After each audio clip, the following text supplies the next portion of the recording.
house looks just like the one next to it. And the one next to that. A young couple live in it. Give Ken a kiss. With their 3 children. And something more. They're here.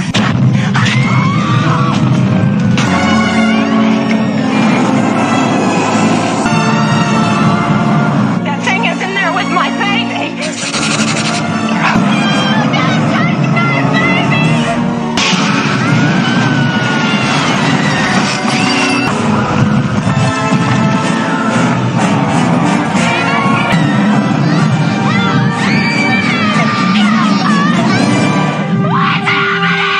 Poltergeist. It knows what scares you.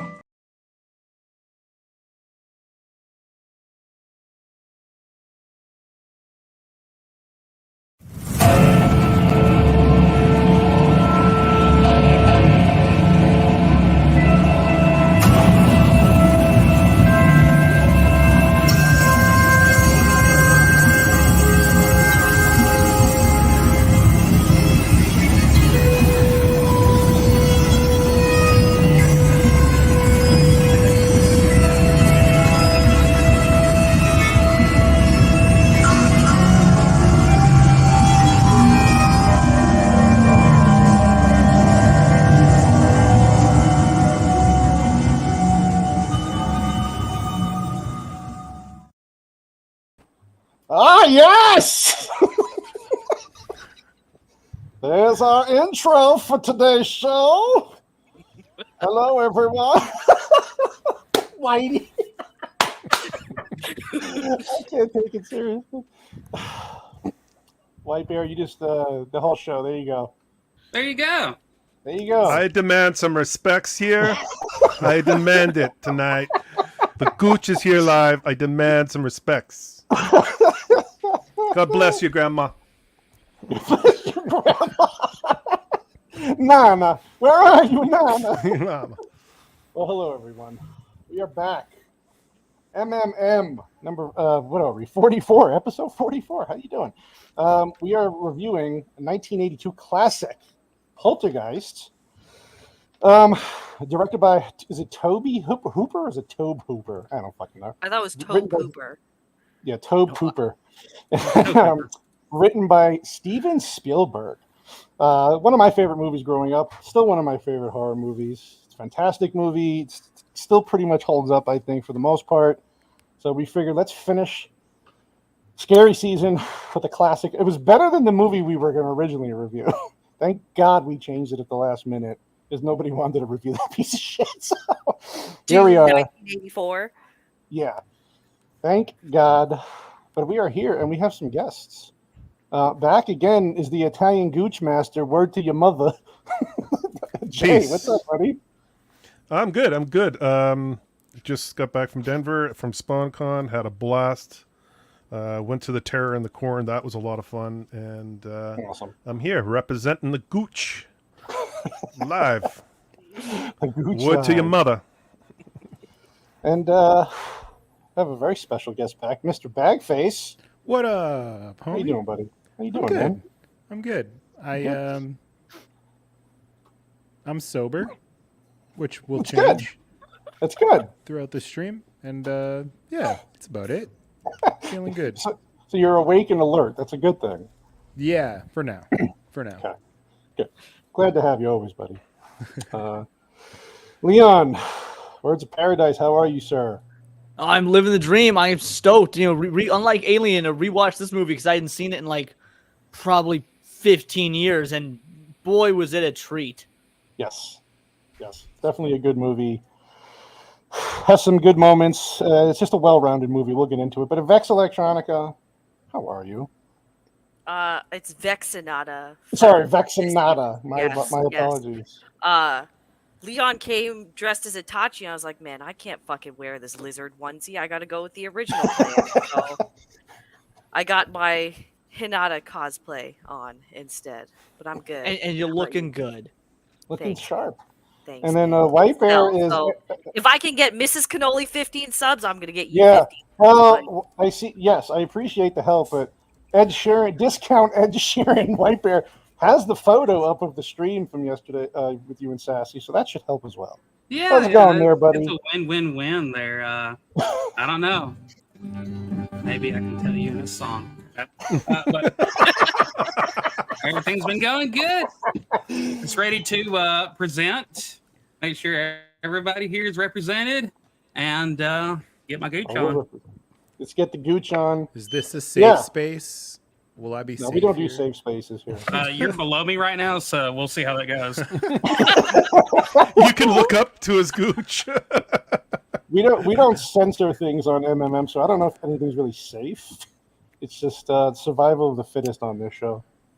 Okay, I can deal with The that. way I like it, though. I think I'm fitter than all of you, so. You're probably not wrong. Probably not wrong. Yeah, so I'm glad we got this movie. We're going to finish off this. I can't believe it's fucking Halloween already tomorrow. It is unbelievable how fast this month went. But this whole year, not just the month. Dude, yeah. Everything's just flying by. But let's get into it, people, because it's a damn good movie, man. And the first thing I think that really took me back, because again, this movie was 1982. I was only 3 years old when this movie came out, but I remember watching it much later on, of course, later 80s with my parents, was seeing the the TV on with the national anthem playing, because back in those days, TV ended at the end of the night and turned off. It wasn't like today where you have 19,000 channels that continuously go on.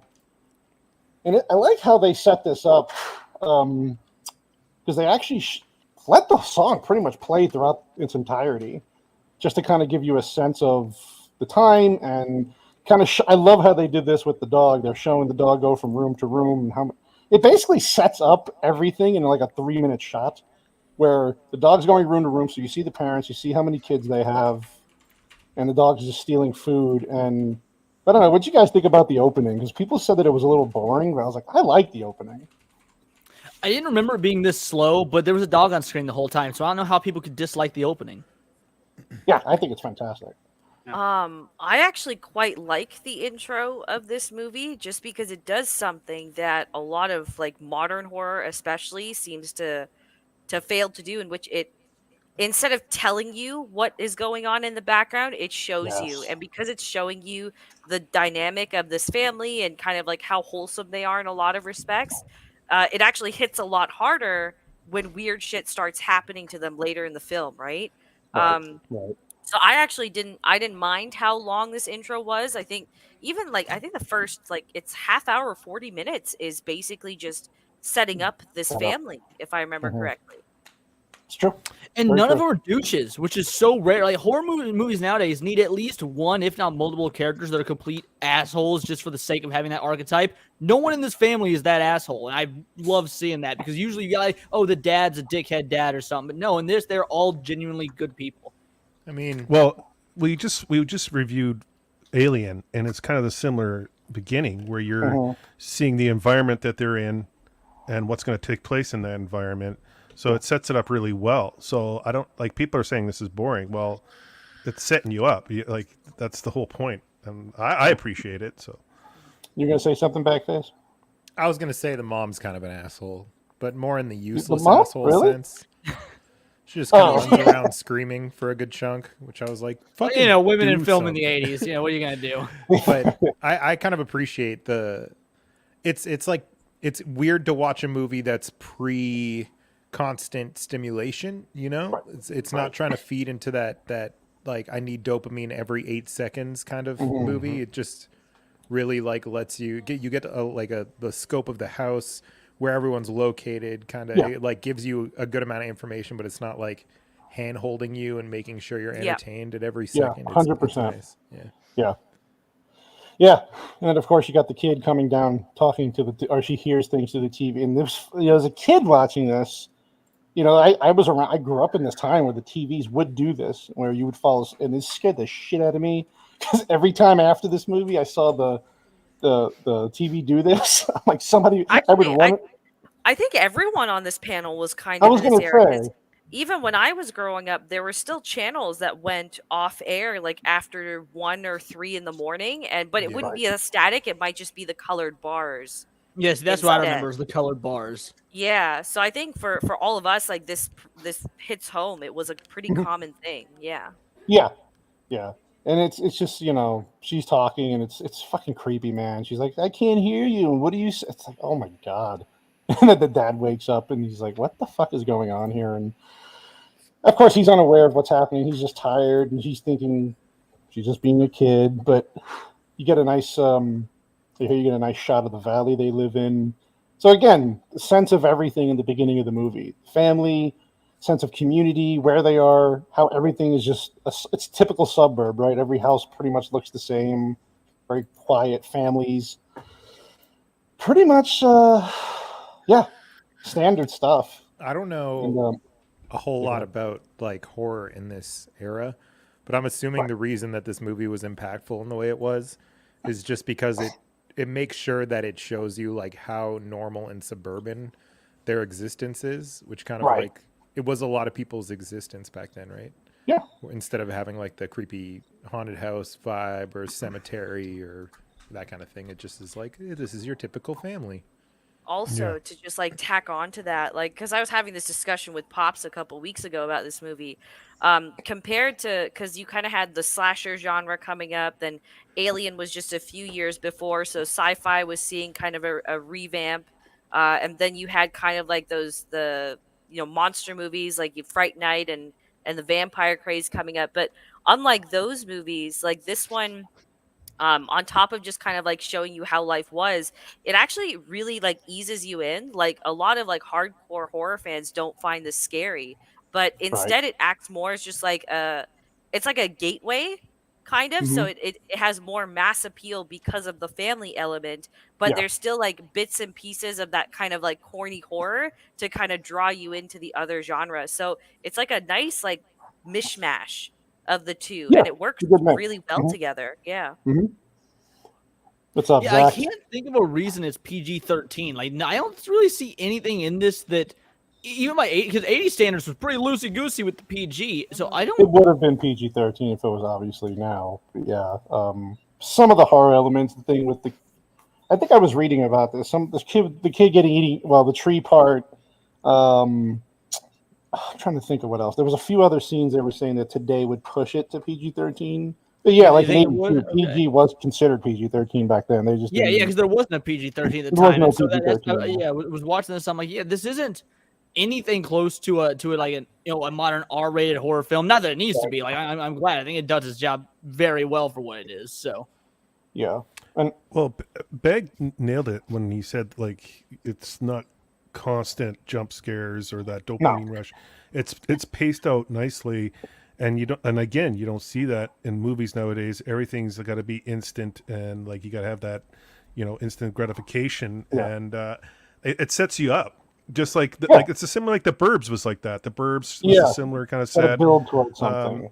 And I like how, so you get this, and again, when Pops had Vex on, what was it, 2 weeks ago, last week, talking about this movie, it was fantastic. Like that, It's not fantastic breakdown, because a lot of the stuff I agreed with, and just in the beginning, you saw the guy coming to the house with the beer and watching the sports with the sense of community, right? This is a tight community. This is what you did. You had people over to watch sporting events, and so again, and then here's like that little mystery where she's in the kids' room and then the bird's dead, right? And she's like, oh shit, why couldn't you wait, until later for this to happen? And of course it comes, go ahead, sorry. Sorry, that bird died, because I didn't remember that. Like I said, I hadn't seen this movie since high school, so like 10, 15 years ago. And now that I'm a bird owner and have like a trained bird who flies around my house, who's on strings a lot of the time, I didn't remember that. So when that happened, like I was irrationally sad. Like I was like, oh, this must be the way people feel when they see a dog die in a movie. Like it was. Right. Yeah, it's it's a pet. I get it, and I love this here. This is so fucking 80s, by the way. We used to have this problem with our neighbors, where the remotes were on the same frequencies. So every time they change a channel, so one of us had to move their TV, and my dad, being the police officer of the neighborhood, just like went over and asked. He's like, "Can you please do it?" You know, and the guy was like, okay, fine. Like, she didn't want to get in trouble. It was kind of funny. We never had the problem again, but yeah. Do you remember having to get up to change the channel? Have to. Oh turn yeah, the yeah, the dial. yeah. Yeah, no, I remember. I remember or it the all. buttons. Yeah, the buttons would fall off. I used to use tweezers to turn it on and Yeah, off. yeah. We were the remote control. I'm just fucking aging myself here. But what's up, Hostman? But yeah, like, and then it's just funny seeing the like little things, the decorations of the house and the TV itself. Like back then, this was considered like an actual decent sized TV, where now you can get like a 65-inch for like $500, and you're just like, God damn, man, it's just the times, man, the times. But yeah, and you get the neighbors fighting here with each other. But again, it's all a good setup. It's very innocent, right? Everything's just like Bagface was saying, suburbia, family, innocence, until she tries to flush the bird down the toilet. Oh wow. Yeah, and I was like, wow. Even Sassy was like, why is she flushing it down the toilet? She's like, I don't get that. And it's a very dramatic. She's lowering it very slow, just enough, you know, for Carol Ann to come into the room and see it. But Bird always was a little shit. Yeah. But again, it's another thing that Pops brought up on your stream. Like, everything just seems very natural. Everything's lived in. The clothes they're wearing, the house just seems very relatable. That's an issue. Like the 2015 remake had. I think I only got through like a half hour of it before I fucking gave up on that thing. But it jumps straight into everything instead of setting it up like this movie did. Right. And on top of that, it all just feels very manufactured. Like, I get that these houses all still have like a cookie cutter look of that time, but you look at houses being built today, and it's literally like you're just seeing a stamp, and there's no there's no unique take on them. They don't look lived in. They just kind of look like some like dystopian nightmare almost, right? Yeah. So just you don't get any of the homeliness or the family element. None of it hits home like it does here. Because I think regardless of the different generations that we're all part of on this panel, like this all kind of rings home quite a bit. Because this movie came out almost 10 years before I was born. Yeah, the remake was bad. Oh, I grew up poor as a motherfucker, so none of this feels like home to me. But well, like in the sense, Same here. You go outside, right? Like you go outside, you play with people, like you know who your neighbors are. Like there's some sense of community there. Whereas now it's just kind of like everyone's comfortable staying inside. You move to a new place. Nobody takes the initiative to go and get to know their neighbors, let alone invite them over. So I mean, I guess that's what I mean. Suburbs. What's that, man? I didn't have any of that shit. Lived in the fucking block, nigga. Jesus. He said it, not me. Well, the 80s. The 80s had, sorry, Canoli. Like the 80s had a huge run of these house horror movies. Like there was actually a horror movie named House. House, yeah, that was a good one. Yeah, with what is that actor from The Greatest American Hero, that TV show. Amityville was another one. There was there's a slew of these house horror films that were coming out, just being hammered out there. And House was done by the other guy that did Friday the 13th, not Friday, Nightmare on Elm Street, not Wes Craven, but Wes Craven's partner is the one that did House. Partner, yeah. Oh, okay. Yeah, dude. By the way, I think I explained this a bunch, but this tree scarred me as a child. I had a tree like this outside my bedroom window, and after this movie, every time we'd have a storm, the branches would hit against the window.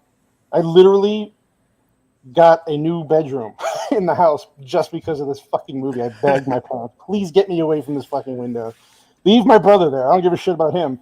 Let me get out of here, please. And it actually worked. It's speaking of trees, so it's almost Halloween. I gotta say, ghost story sort of thing. Like I'm not sure where I stand on the whole believing that. I believe in that stuff, but I don't know to what extent. And this is the only time in my life I feel like I've ever experienced something. Growing up, I had I was a lot like you. I had a tree, better, but my bed was up against the window, so I didn't ever see the tree. I just saw the reflection of the tree, like through the shadows, and the moonlight on my wall. And one night, I woke up in the middle of the night. There was this little imp-like figure, like dancing on the tree branches, and it freaked the shit out of me. I was frozen, and I don't ever remember. And so next morning, I woke up, and I assumed whatever bad dream, nightmare, and then after me and my first, and I never saw it again. Then years later, I'm up. Me and my first wife split, and I'm living in an apartment by myself. And I'm drinking real heavily at the time because just split with my first wife, real depressed. Sure. And so I was, seeing this little shadowy thing in the side of my, peripheral vision. But I just always assumed whatever, alcohol. I'm a retard. I'm depressed. But I had a buddy who would constantly stay over with me. And I never told him about this story that happened to me when I was a kid on this tree branch. And I was like, hey, man, stay the night tonight. And he's like, I won't lie, I hate staying the night here because when I sleep on the couch, I see this little dancing figure on your shadow wall, and I don't like being here. And I had never told him the story of that same figure that I've been seeing, and so it freaked the hell out of me. But after he brought it up, never seen it again since. Really? Wow. Straight up. It's the only thing in my life that I've ever experienced that might be supernatural, but like the fact that he described it, obviously he went into more detail. He described literally word for word what I saw as a kid, but had never told him about. It was crazy. Well, I'm waiting for Bag to say that he had dealers, hookers, and pimps outside his windows. So I was waiting to hear that. None of that shit was scary, though. Those are just the that was just normal. That was everyday. Yeah, it's just normal. I had a really mean goat. Of course you did. Yeah, God, you could tell this is post, not long after Empire Strikes Back? Oh, yeah. Yeah, he's got the Darth Vader thing in the background. Star Wars shit everywhere. The Tauntaun. Yeah, the Tauntaun gives it away. Yep. And then the alien poster right there in the corner, and it's like, oh, God. It's freaking hilarious. This fucking clown, man. I like this shot, too. You think this clown is not just a prop for the movie? This was a real toy that was sold in stores and whatnot when this movie was made. Oh, really? Yeah. There's a real funny YouTube video I found one time that detailed how many children were scared of this particular clown doll because of this movie, because it was an actual toy. Does it come with real kung fu grip? Yeah. And again, it's just he's showing you like all the things that are a threat to the kids, right? The tree in the window, the clown, and then not Darth Vader. Well, he is a threat, but not to the kids. But and then the closet where everything happens later on. Just well shot. I love these little things. Then you go back to the parents' room, and I like this fucking book that they're smoking weed, by the way, which is pretty goddamn funny. The kids in the next room, but whatever. California, and then I love the book that he's reading. Reagan, the man and the president. It's like, dude, talk about being dated. Holy shit. But I like this. I like how it shows their personalities, how they interact with each other. Yeah, one of the things I picked up on that I actually really enjoyed was like the chemistry feels so different, like between the kids and the parents themselves. It's so I don't know. It just feels so different than movies in the later years, I guess. Mm-hmm. Yeah. So much it's like whimsical in a way, but in a way that like feels like a family. Yeah. Like there's real people. Real chemistry. Yeah. Would it be wrong to say Craig T. Nelson kind of carries this movie? Like there's nothing wrong with the other actors, but anytime he's on screen, he is just so fun to watch. Like I wish the dude would have gotten bigger. He was in stuff here and there, but he would have been a great leading man. He was on that show. He was on that Coach. show, Popular Coach. Yeah, he was on Coach. He was in that was a long run. My Name is Earl. Yeah. But he was in the Devil's I Advocate. disagree. I think he's a side character throughout this entire movie. Diane, the mom, is the one that carries it through, because ultimately, like as the plot progresses, like even just like in this opening sequence, you notice that she's kind of the red string that ties all of this together. So she's the one tucking in the children. She's the one, cleaning up, putting things away. She takes care of them during the day while he's at work. And then while they're like even when they're just in bed, like she kind of fills the role of just a housewife, right? Yeah. So I find when I said carries this film, I meant like the vibe or the aura you get from the actor. Like Craig. He's a straight up embodiment of everything that happens throughout the film. Like the way his face is like gone, and just I agree with you there. Yes. Yeah. Just the typical dad stuff. The kid comes in, the dad's the one who puts him back to bed, and kind of makes him not afraid. And he's telling him about the thunder lightning thing where, you count so many seconds, the higher the numbers go, the farther the storms get. My parents did this shit with me. My dad did this with me. Yeah, my mom did this as well.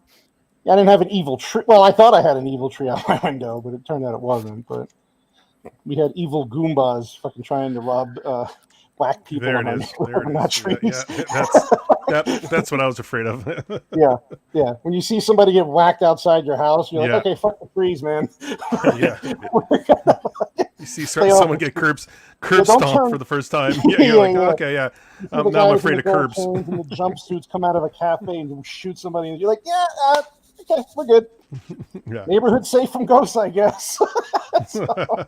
What did Zach say here? Cannoli is the right size for being. He could fit Tom Hardy in his backpack. He's a small dude. I wish I was in his shape though. Jesus. And this part here where she's like, the phone's for you. Now, there was a theory that she was actually hearing stuff through the phone and wanted him to listen, but do you believe that, or you think it was just playful banter between the kid and the dad? It is actually hearing stuff through the phone. Yeah. That's what I thought. That's how I took it when I was watching it. Yeah. I'm a fucking simpleton. I just thought it was a kiddo being a kiddo, and I was like, oh. It's okay. We only call you that behind your back, Leon. I'm just kidding. Yeah, but it's I like typical teenage. Now, okay, the theory was that this was his daughter from a previous marriage, right? No, you find that out later, because later on, right? Yeah, when he's giving the ages to the medium or whatever, I guess it's not outwardly explained, so you have to infer it a little bit. Right. He's like, "Oh, there's my wife Diane, she's 32, and then my daughter Dana, she's 16." I'm like, "Oh, wait a second, you knocked up your wife at 15?" And then there's like, right, there's a subtle there's like a subtle piece of dialogue in that conversation where it's alluded to that he has a first wife.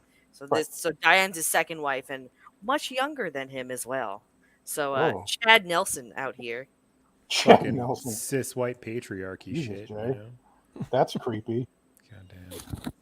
Yeah. Fucking kids, man. Kids have what do they always say? They have a better connection to the other side because they're innocent. Yep. And then typical baby Amir.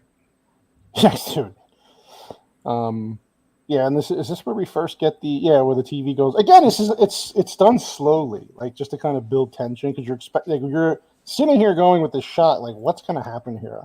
Well, at that time, everyone wanted to be Hitchcock was the big influence, before this. So like everyone, especially with Spielberg, he loved him. Yeah. So, yeah, this is the part. This is the fucking kid creeps me out, man. Walking up to the TV, she's talking adorable. again. What do you mean? No, she's cute. It's creepy. She's talking to fucking ghosts through a TV. If I had a little kid that looked that cute and she was talking to ghosts, I'd be cashing her in like Little Tay or something. That's like we'll make some money out of this. Don't worry. Right. I didn't care for the girl. I'm sorry. I don't know. Something like about her? her just I didn't care for her much. Why are you heartless, Jay? Who hurt you?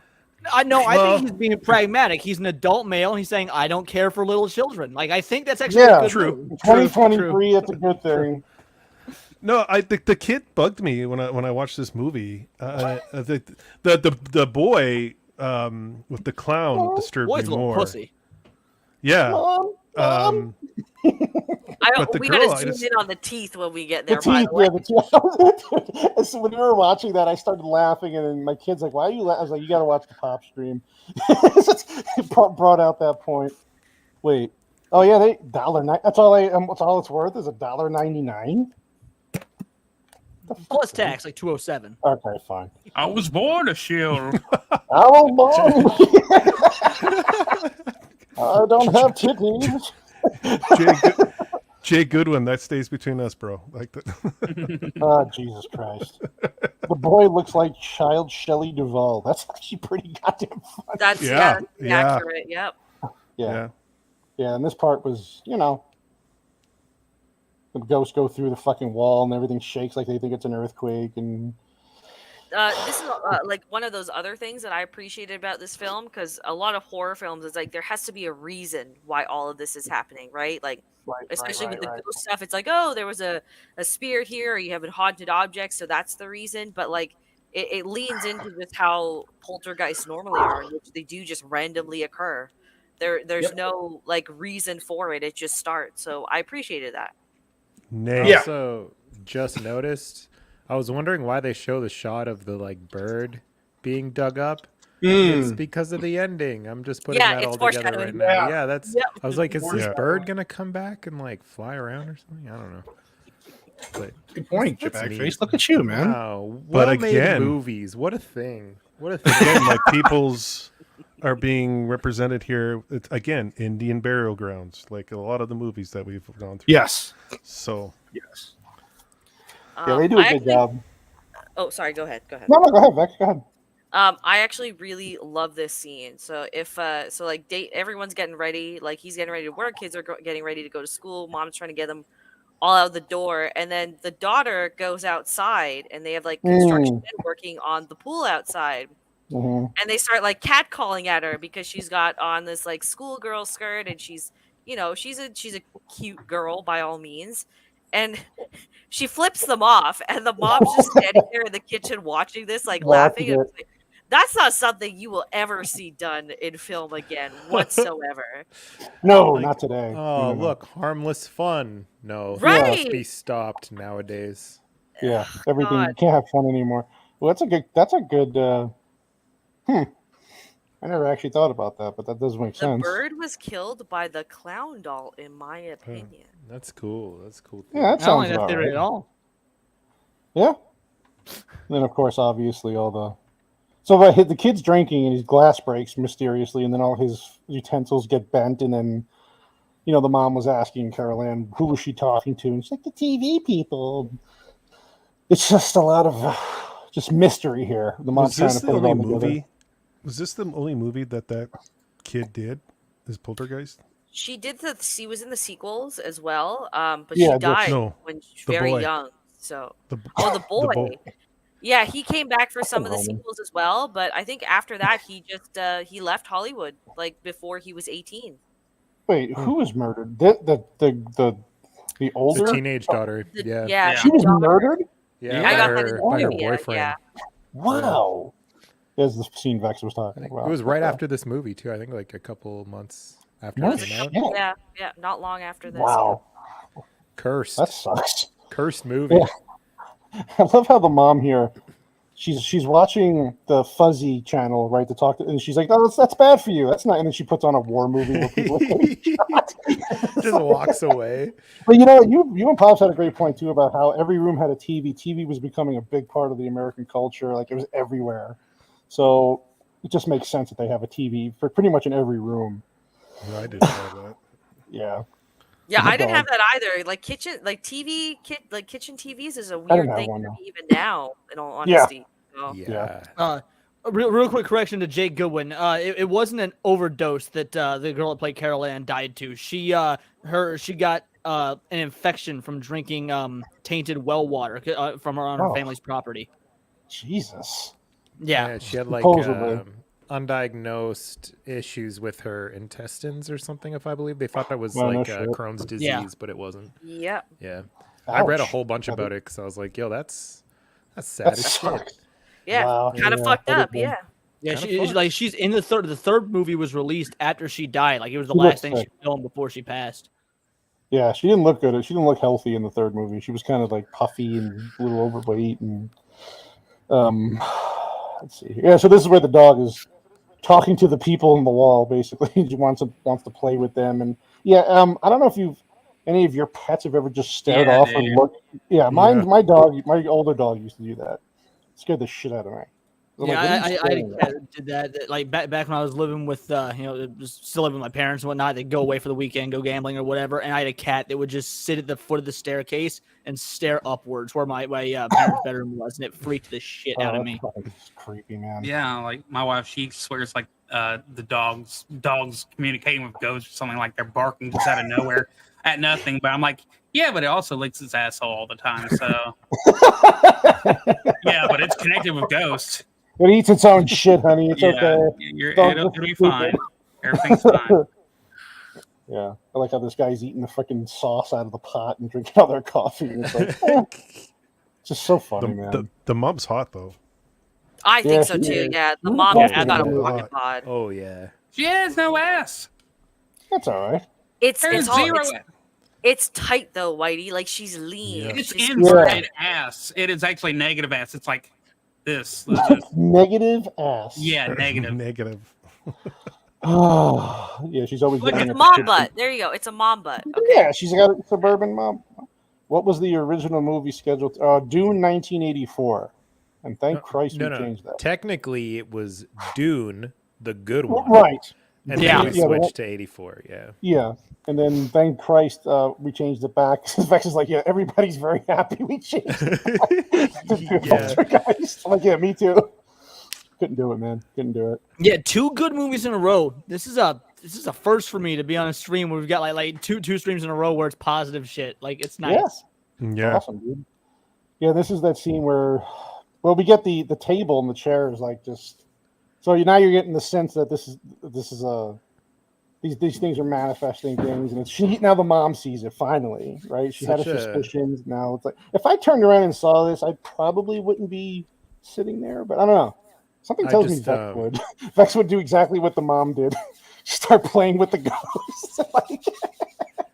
It makes me wonder, like, how many shots this took, because it's a one take from her, like, spinning around, switching going to over, the cupboard. yeah. And so I just picture, like, so many fucking grips in the background, just, like, trying to stack these chairs perfectly and failing, like, 13 times in a row.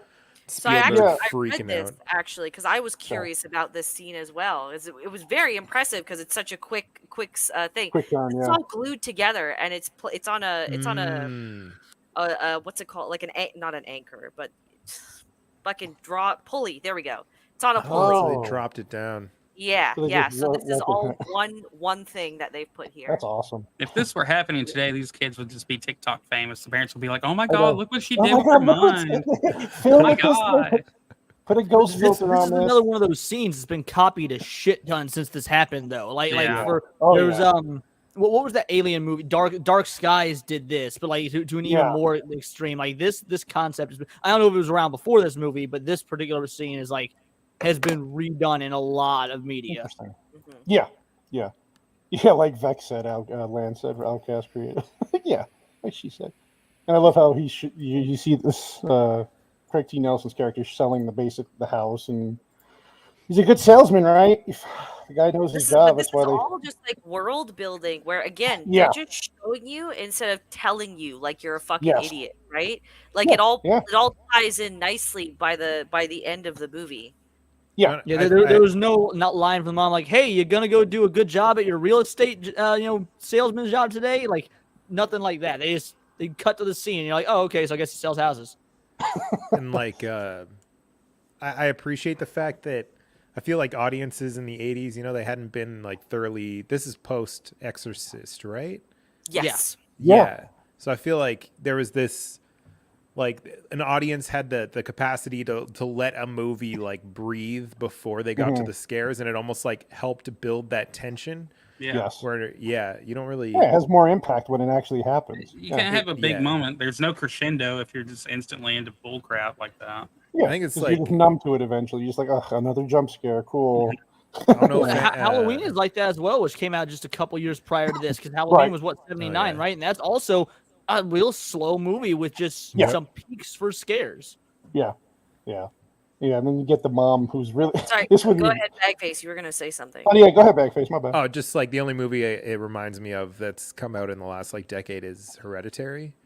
Yes, I think one of the reasons I like that movie. That's a good comparison. Yeah. Robert Eggers really nails the horror. Yeah. And this so the mom's like, it's so funny too, because I love this how you don't see it, but he comes home late at night and she's been just experimenting with all these things and trying to figure this out the whole day. And he comes home from work, and it's like any guy coming home from work, and he's just thrusted into this thing, and he's like, "What the fuck is going on here?" She's talking, all this craziness, but she's telling. I like what she tells him. She goes, "Remember when you used to have an open mind? could you please go back to that for a second?" He's like, "Oh, okay." And he's just, okay, whatever. And then Carol Ann's just innocent, and she's just, "I'm hungry. I want pizza." And the mom's like, "Yeah, later. Let's keep doing this though. I want to show Dad." Yeah, and then so did we ever figure out what actually moved? How they moved these chairs? And I her? could not figure this out at all. It's got to be fishing wire or something. Right, Yeah. I was gonna say like, yeah, because it's pretty. I mean, again, pretty well done for 1982. They did a great job. Like even him, he's trying to figure out what's going on. As a dad, right? You're trying to figure everything out. Like, how is this happening? I need to fix this. Yeah, how do I fix a moving chair? Is the floor angled? What the fuck? Yeah, right. Seriously. Well, And he's she an was- architect, right? He's a He's a real estate. He's a real estate agent. Oh, Is he an I thought architect or a real estate agent? I don't know. Yeah, he's a real a lot of real estate estate agents consider themselves architects, so don't worry. Yeah. Yeah. Oh, okay. So Lance says the chairs were moved by magnets, which makes sense because watching this, Okay. usually you see like the pull of the wire in a lot of these Mhm, movies, mhm. but when she's sliding across the floor, you don't see it. So the Right. magnets make sense. That would How do make they move? sense. How do they move her then? Maybe They she's put got a magnet magnetic up her- hands. She's got a Some big That's metal why she plate. had all those stomach issues, bro. She was eating magnets. Okay, you instead got of it. You got it. She's okay. Give her 3 more. It's no big deal. Yeah, this is where they go over to the neighbor and they try to explain. Like they're just asking the neighbor, gauging the neighbor. Like, have you noticed anything weird with things moving? Or, and I love it. They're just like, huh? I love how like they're fucking. It's almost like they're stoned talking to this dude too. Like they can't stop Seriously. laughing about it. It's Seriously, funny. yeah. Yeah. Look at that fat kid eyeballing that plate. Yeah, Dad. Do I we could have go any for more bird, chicken? I forgot about this scene. Yeah, I Yeah. missed this entire scene apparently because while I was watching this, I was cooking dinner. I was getting the ribs out the Okay. out of the. Yeah, Of they the- are definitely high during the scene, though. I thought that was the point. Yeah. Wait, is she smoking weed in bed? Is that what? I figured it was Was, a cigarette, yeah. but all right. No, I think it was weed. She smokes it like it's weed. That's why I was curious. Yeah, that's what I'm saying. Like Oh, they it were was rolling definitely- it. Yeah. Because you wouldn't like necessarily. Well, I guess you could hide a cigarette from your kid, but it's not as. You know, weed would be a definite thing. Like, I don't want them to see me doing this. True. But true. yeah, then they're getting bit by mosquitoes constantly, and they're putting that. What is that shit called on your? Is it Aloe calamine vera lotion? gel or calamite cream. Calamine or- lotion. Yeah. Yeah. You know what This I just fucking realized? movie's Like these houses that they're using, especially Spielberg, E.T. had the similar home, like this Similar style. similar style, yeah. And like a lot of the houses that they used were all like Vex said, cookie cutter, very similar in the '80s. There, I'm just Oh, like I'm thinking of some movies. I'm just like, wow, like It's Yeah, a those are commentary probably- on the consumerism of the 1980s during the Reagan era. Shut the fuck up, white bear. Oh shit. Yeah, this poor kid's just not having it, man. The fucking it keeps getting closer and closer and closer, and then that's a good shot. See, she's Yeah. screaming, and then the fucking dude. This part, I swear, it's even to the Tree even when we growling. watched, even when we just watched it, I was like, no, please no, no. The tree just grabs him. He's fucking pulling him out there. They run in, and it's like, holy shit! And then the stupid older daughter's like, oh, look, a tornado! Your fucking brother's getting eaten by a tree, woman. It's like, pay attention. What the fuck? But yeah. But this is, yeah, so we finally get, and you could tell that she's obviously a doll. Fucking, they just put, because she's like lifeless in some scenes, and in other scenes it goes right up to her face when she's getting pulled out.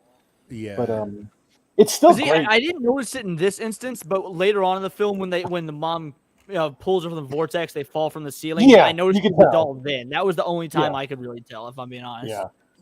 She's I mean, a this doll movie- a lot in the end of this. And then they movie. leave the kid in the room, like, and go to get the brother. Which I guess your reaction is everybody's got to go save the brother. She'll be okay because they don't think the fucking closet's going to eat the child, right? But I don't know. Something's like this poor kid just gets neglected, just left.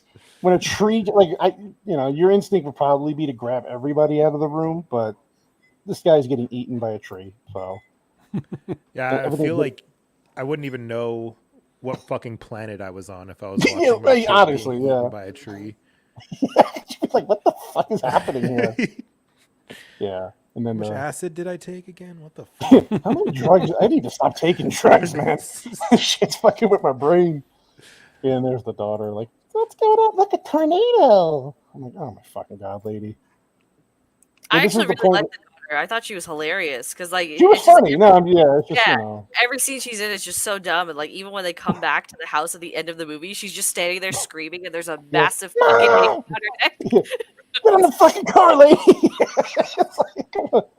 Yeah, and they thought the clown was her, of course, and then this must be the feeling of like not knowing where your kid is, right? Especially after something like that happens, you're just like, oh Jesus Christ.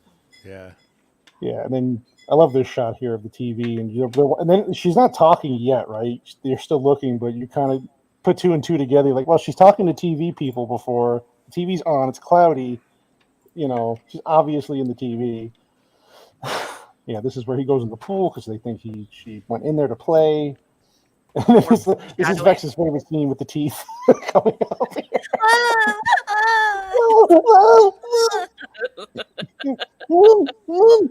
Let me see if I can catch it. And also, like, this scene kind of bugged me, only because, like, your kid almost just got eaten by a tree. Yeah. And he's, like, having a mental breakdown, and you're like, what? What do you want? Yeah. Like, well, that's the thing. Like, that was the 80s, man. Grow up, kid. Give him a safe fucking now. hug or something. Jesus Christ. That didn't happen. That was, you get a backhand if you're like acting like that in the 80s. Like, you're no gooch kid of mine.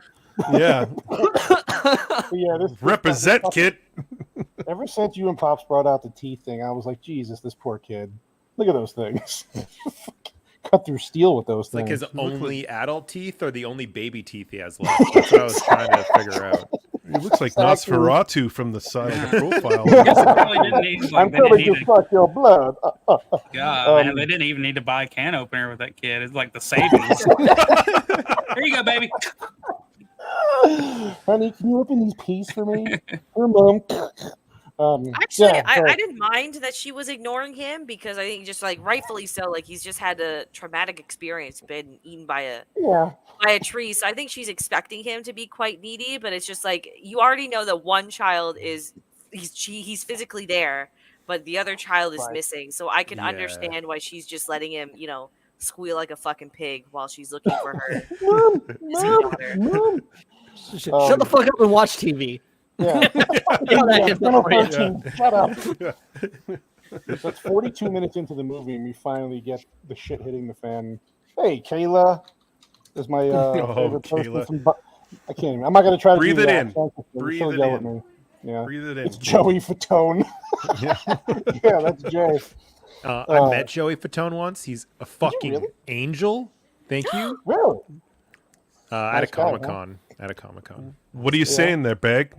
Do I need to send some people over? What are you saying? Oh, no. I'm just saying, you know, like, respect my boy. We go way back. Respect my boy. That's my man right there.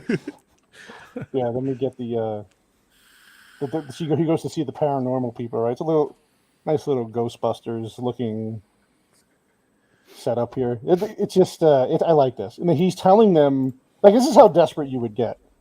Can't go to the police, right? We're going to tell them my daughter's in a television. So you go to the next best thing, which is the paranormal. Yeah, this is a conversation where we not only get the ages, but they find out like they haven't gone to anyone because they can't fucking explain it, right? And that's the whole purpose of that neighbor scene. Right. They go to the neighbors, and the neighbors aren't experiencing anything, so they know that this is a very unique situation. So look at his fucking face, man. I know he's just exhausted. Well, do we ever figure out? I think you and Pops were having this conversation, like how long this was going on for. I think it's been a couple weeks, maybe a month, but it's never explicitly stated how long this has been going on. But we also know it's been long enough that his boss is starting to ask like why he hasn't been at work for so long. So yeah, under a month, I would say, is my guess. Yeah, I have to say so. Serious question. Yes. Was there black people without mustaches in the 80s? Or was that just... No. Okay. I'm glad I missed that. No. Carl Weathers. For real. This guy. Samuel Jackson. Well, no. The guy in Ghostbusters, Ernie Hudson, did he have a mustache? Yeah, he did. Yeah. That's right, he did. Even Carl Weather, even Apollo's trainer had a mustache. Everyone had a mustache. Wow. Shaft. Everyone had a mustache. Bagface is like, thank Christ. Oh, and speaking of, rest in peace, Shaft. He died last week. Yeah. rip. What? Yeah. How? He was old, wasn't he? Was it pneumonia or something, or natural causes, or He couldn't dig it. Jesus Christ. There was like 5 or 6 people that died like in the last 4 or 5 days. Bro, It's did you been- guys see the hockey player that died over the weekend? Oh, Yeah, that was terrible, man. Okay, what the fuck? Holy I've seen people talking about it, but I haven't seen Bro, the video. It is brutal. It's The brutal. guy basically gets slashed by a foot in the throat. It's just gushing out of him while they're Yeah, trying to take him off that's the ice. real fucking And he sad. died right away. They're so. trying to say like the guy that did it pushed him, but like if you watch the clip's only like 7 seconds, you can clearly Yeah. see his leg come up to shove him away, and then but his leg goes a little bit too high because I guess he loses his footing in doing that, and it slashes the other player across the neck, and you see the blood all over the ice. And this Well, is from someone who's sitting at like yeah. the top row in the arena. He got a and you good see all view, but that. Yeah. the player that did it supposedly has a history of being a dirty kind of player. Dirty player. Yeah. So yeah. if they said if you look at it, it kind of looks intentional. But he wasn't maybe trying to kill the guy, but like to hurt him. I was like, oh shit, that's Bro, what do you fucking expect when you kick someone with an ice skate, though? Come on. Yeah, right. Dirty or not, like I don't know if anyone's really skated and played hockey, but when you're going on those speeds, yeah, and you get hit like that, you rough, get man. whipped around like that, you don't have too much control. Like Yeah, but you clearly see him lift his leg up. Like that is intentional. The rest of it, who knows? He goes like against the motion that you would naturally go if he was falling. Yeah, Yeah. 100%. Oh, you He goes watching like it? Yeah. against his edge. Yeah. It's weird. It's just weird, but 100% should be at least a manslaughter charge. Quite I don't think honestly. they think he's going to get away with it Because they he's said the it's right color. Listen, I don't want to say that. I think his bag face.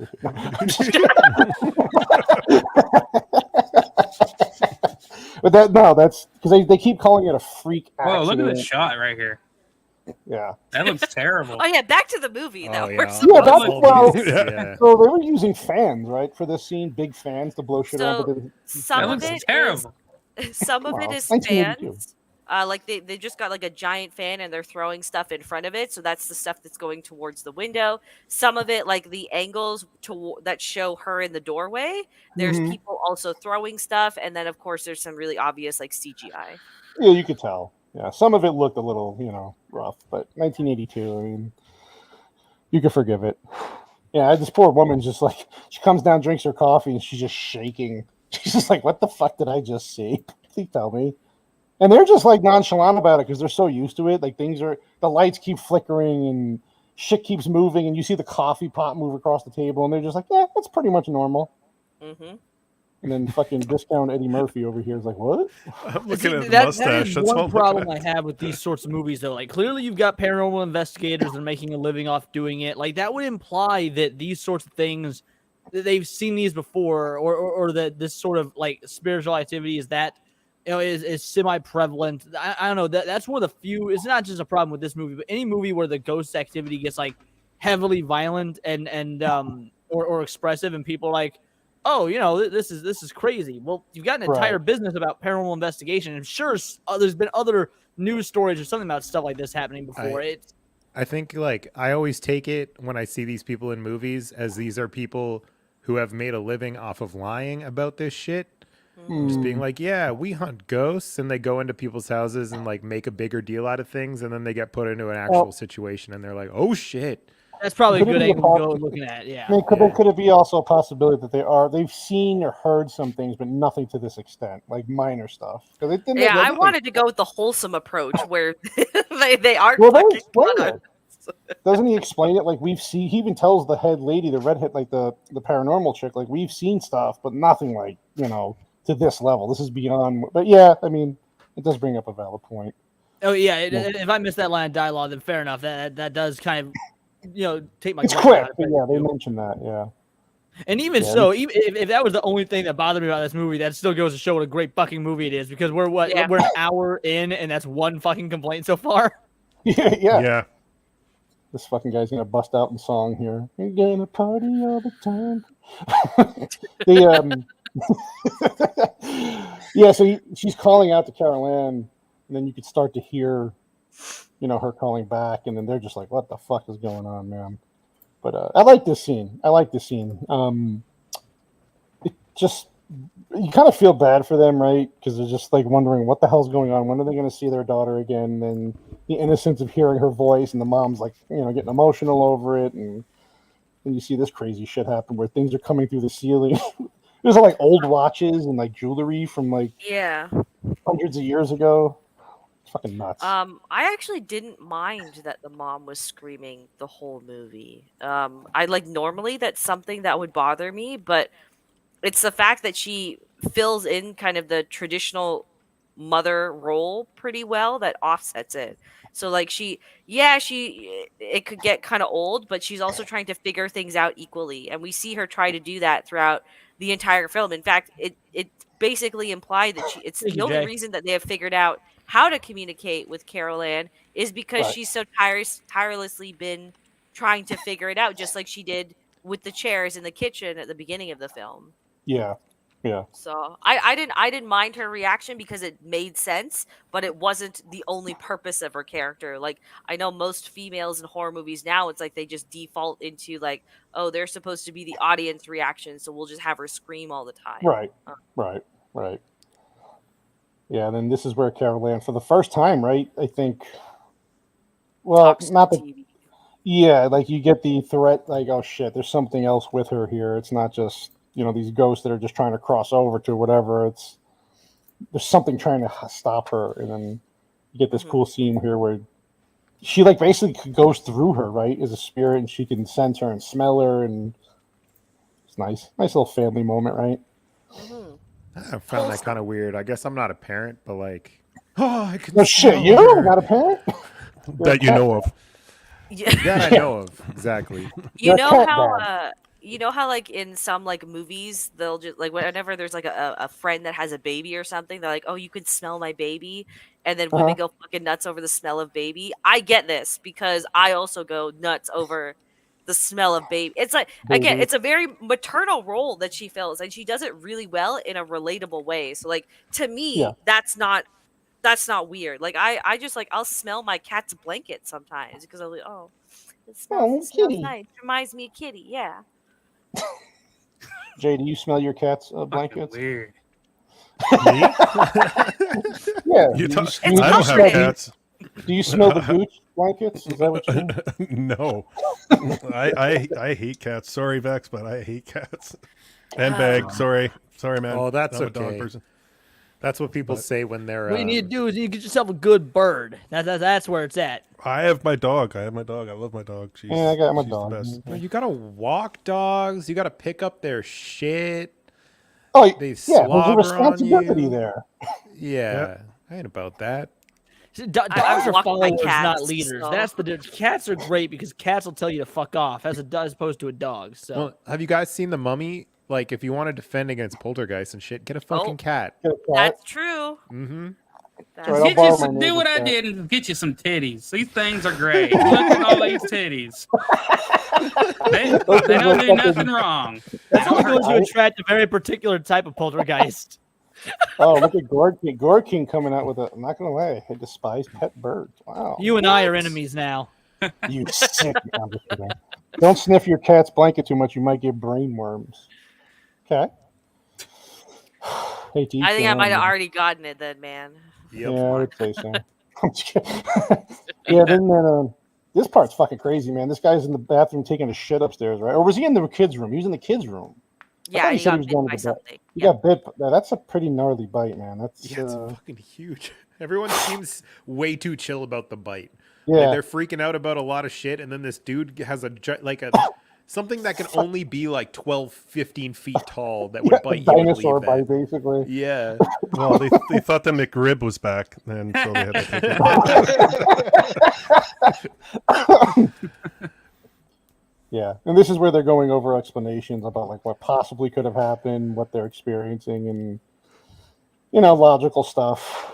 And then so he's trying to basically say that if the way in is through her door in the closet upstairs, the way out is through the middle of the fucking ceiling in the house. Conveniently, a 20-foot fucking drop from the ceiling. It's always nice.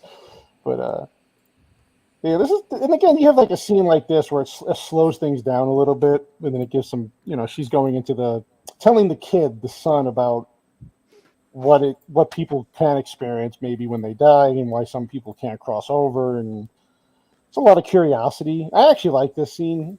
People think it slows the movie down too much, but for what's going to happen from here on out, I think it's well placed. Yeah, this is a breather scene in my opinion, because the person I was watching with said the same thing. They're like, it's getting kind of boring right now. I was like, no, this is just, you're about to see some shit. Just strap in. This is because this breather scene is, in my opinion, wholly necessary. How long is this movie again? I forget. Like, is it just a little under 2 hours? Yeah. It doesn't feel like it when you watch it, though. It doesn't. No. Oh, that's quick. Hold on. Sorry, someone said that this felt too long to you, Leon. Was it a man or a woman? No, it was me. Yeah, well, me and him. No, it was a woman. Oh, okay. I was gonna say I feel like this movie mostly appeals to kind of the female brain because of how many instances we see a woman just doing womanly things throughout it was this particular scene. Yeah, she said I was watching my grandmother and she said something along the lines of when the scene started it was no big deal, and then we got into the old woman explaining that sort of stuff. Like she said something along the lines of, I don't remember this scene being this long, and it feels like this scene's going on forever or something like that. Mm-hmm. Well, yeah, then look. Bro, slow down. This man is just in someone's house. Yeah, he's stealing chicken out of the fridge. We're not going to point that out. That's what I'm saying. He's stealing Cheetos, Ritz crackers, chicken, steaks. Everybody's sleeping, and this guy's going to smell up the whole fucking house. He's just a hungry dude, man. Yeah, and then he notices that the food is moving. I don't know if I can get that, but yeah, he notices the food's moving, and there's like. I would love if you could play a bit of that at all, because I think that special effect still holds up today. In all honesty, yeah, practicals.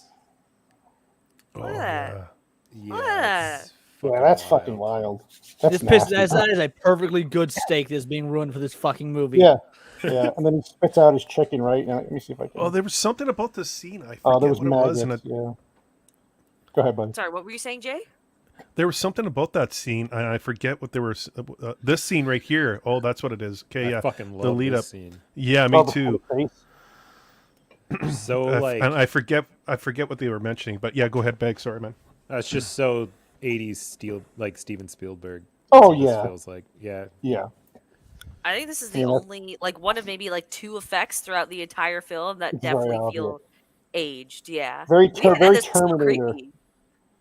Yeah, because this is what they did in the Terminator movie. Same shit. When he's peeling, And now Schwarzenegger hurts his eye. He's pulling his eye out. And it's all this fucking looks like clay, fucking horrible animation. But yeah, for its time though. Part 2, where Linda Hamilton's sister had to come in or whatever. Yeah. This dude's just pulling his fucking face out. This would have made this movie PG-13. Shit, I don't know. I don't know if this would have made it R, but. It was pushing. It might have been this. Yeah. I think if you classified as dream sequence, you could probably get away with PG-13. PG-13, yeah. Yeah. Or PG, yeah. That's what it feels like going through teen acne. Just pulling you. Yeah. And then this part, obviously, all the machines and cameras start sensing shit, and you see the aberration from the ghost and the lights coming. And this part was kind of cool, actually. I like this. The fog coming from the top and the door opening, and this was well done. See, back in the 80s, ABC did a special, and I think it was like a year or two after this movie, and they actually went into houses and were investigating poltergeists. Mm-hmm. And it was a huge ratings catch for ABC at that time because it was hot after this movie.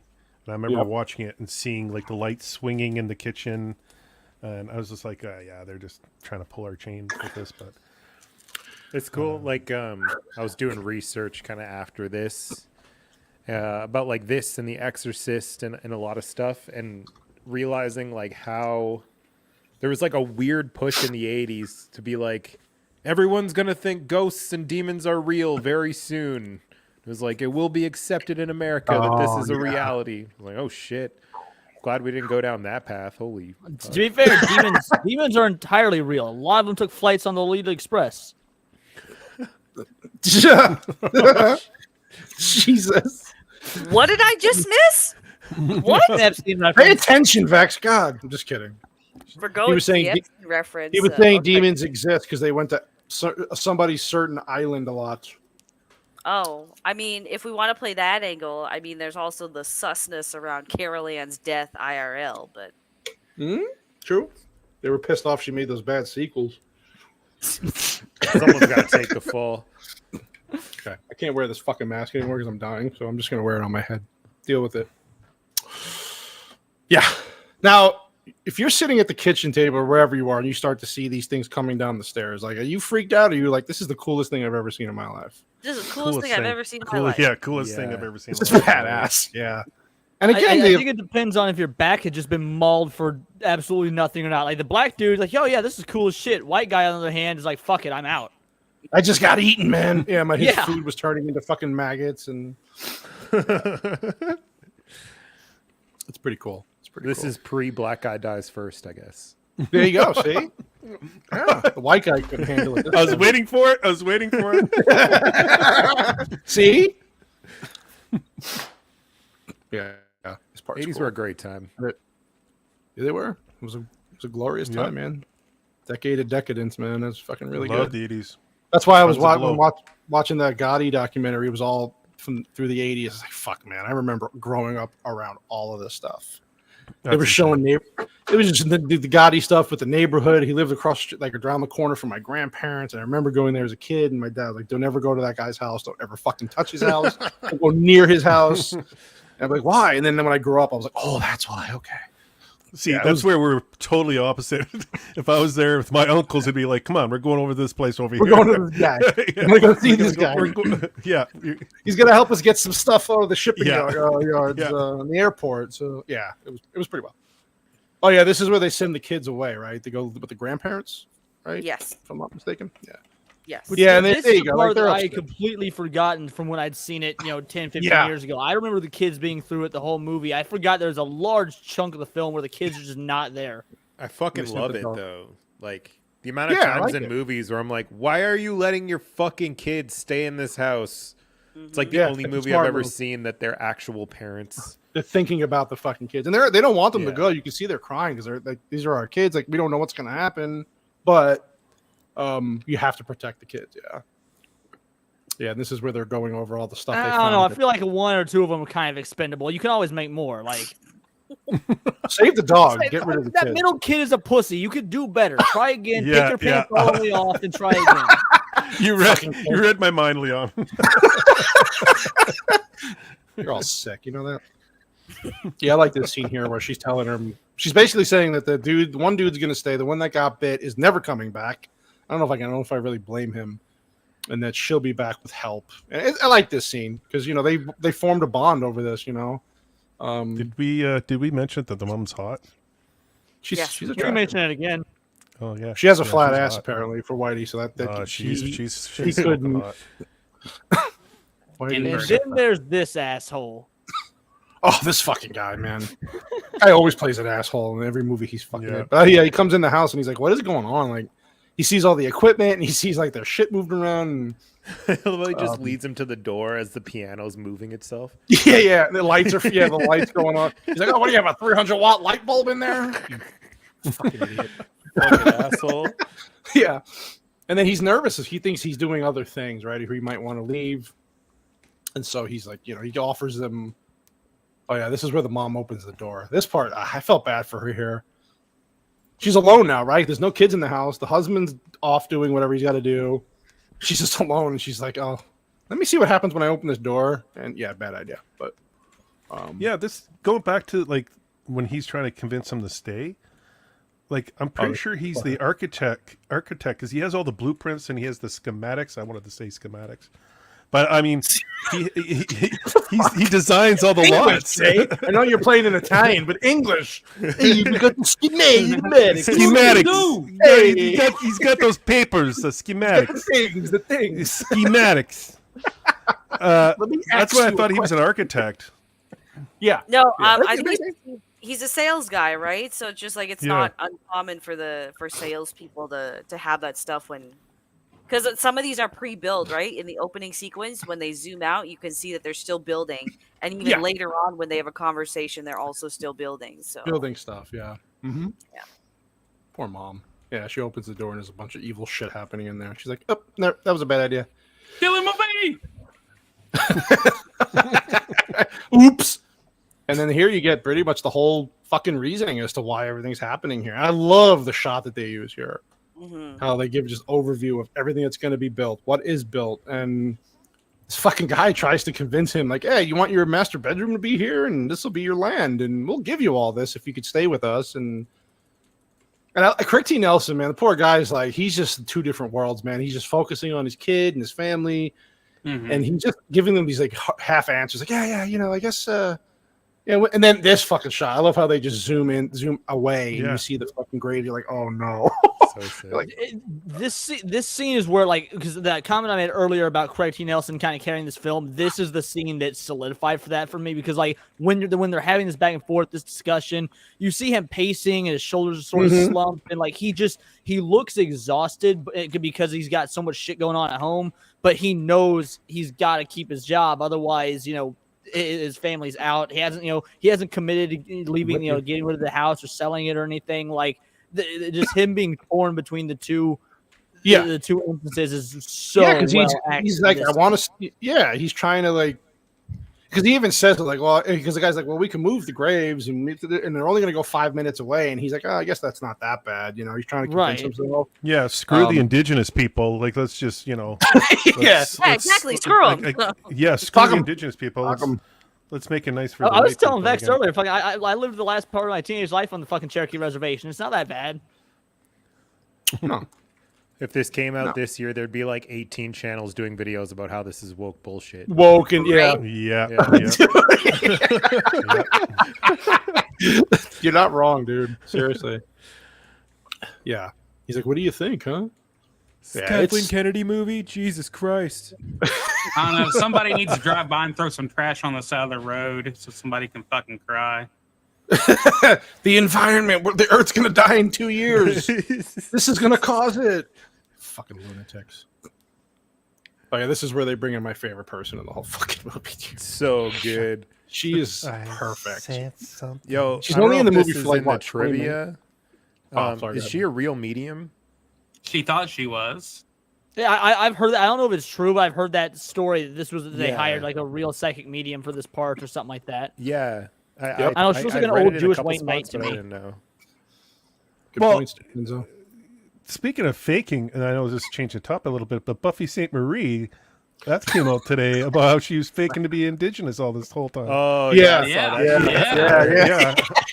I'm like, fucking my white God. people, man, Go just Canada. need all the brownie points. I'm like, bitch. Literally. Yeah, literally is right. I was literally like, bitch. You bitch. Bitch. Yeah, and then you get the her going around, and Craig T. Nelson's not having any. He's just laughing. He's like, "This is fucking crazy." Like, If she's a real medium, then she can answer me with her mind. Yeah. I don't answer those types of questions. And he's like, "Oh shit." I like that part though. It was funny. It was like a little levity. Sensing some dark energy from your gooch. Yes. It's Your daughter's stuck between two words. So this is like ghost ASMR now, that's what it is. That's what we're gonna turn it into. Here comes the ghost. Oh my goodness. Your daughter's alive.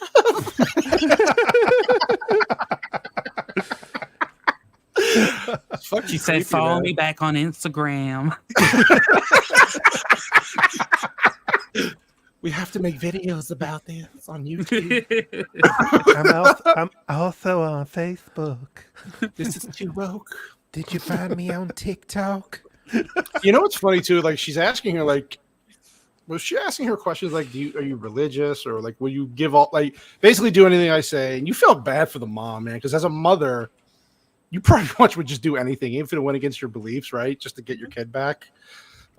That's the best. Like in a couple minutes, that's my favorite line delivery in this whole movie. Is when she says, "I hate you" to this girl while she's crying. Yeah, she's pissed at her. Telling her to communicate with her. And like she's calling out for her daughter, and under her breath, she tells this bitch, she's like, "I hate you for this." And I was like, that hit me. I was like, God damn. Yeah, because it's raw emotion, man. Because she just wants to get her kid back, and she's doing something she doesn't want to, but she's got to listen to her. Because what choice does she have at this point? Like, you do anything you can. Yeah, this part. This fucking. Is it wrong that I was laughing this whole time just because of the way she speaks? It is like, wrong, but she's 4 feet tall. Whitey. Willy Wonka lost one here, man. one got away, man. Oh god. She's probably like, I sense there's a lot of pot in this one. Where is it? I'm sticking chocolate. Caroline, it's gonna hit. Yeah, and this is a nice scene though. Like they're getting emotional because they're starting to just think, okay, what, you know, she's okay at least, and then she tells her about the beast. He's the beast. Fucking yeah. Then the worry comes in. Like they have some relief, right? And they're like, oh, she's okay, and then she's telling her about the beast. She's very masculine looking. She looks like she's cute. Yeah. Yeah, she looks like what a contrast when you look at the hot mom to this. Like, Team America used her as the model for the Kim Jong-il puppet, I swear.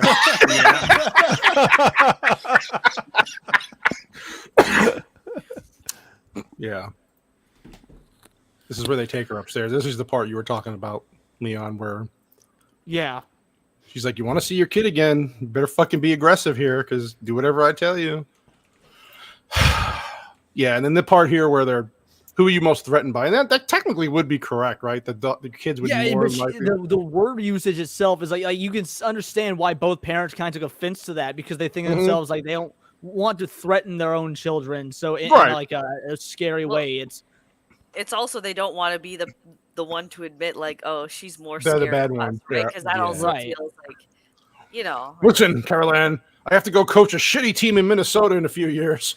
Would you please get the fuck out? That's okay. I wonder how many dads called this dude a pussy for not spanking his kids, though. You know, seriously, back then, yeah. I thought he does spank her. That's why. No, he says, he said he never touched her. I never spank my kids. That was the mom, Vex. Oh. He was spanking the mom. Oh. Yeah.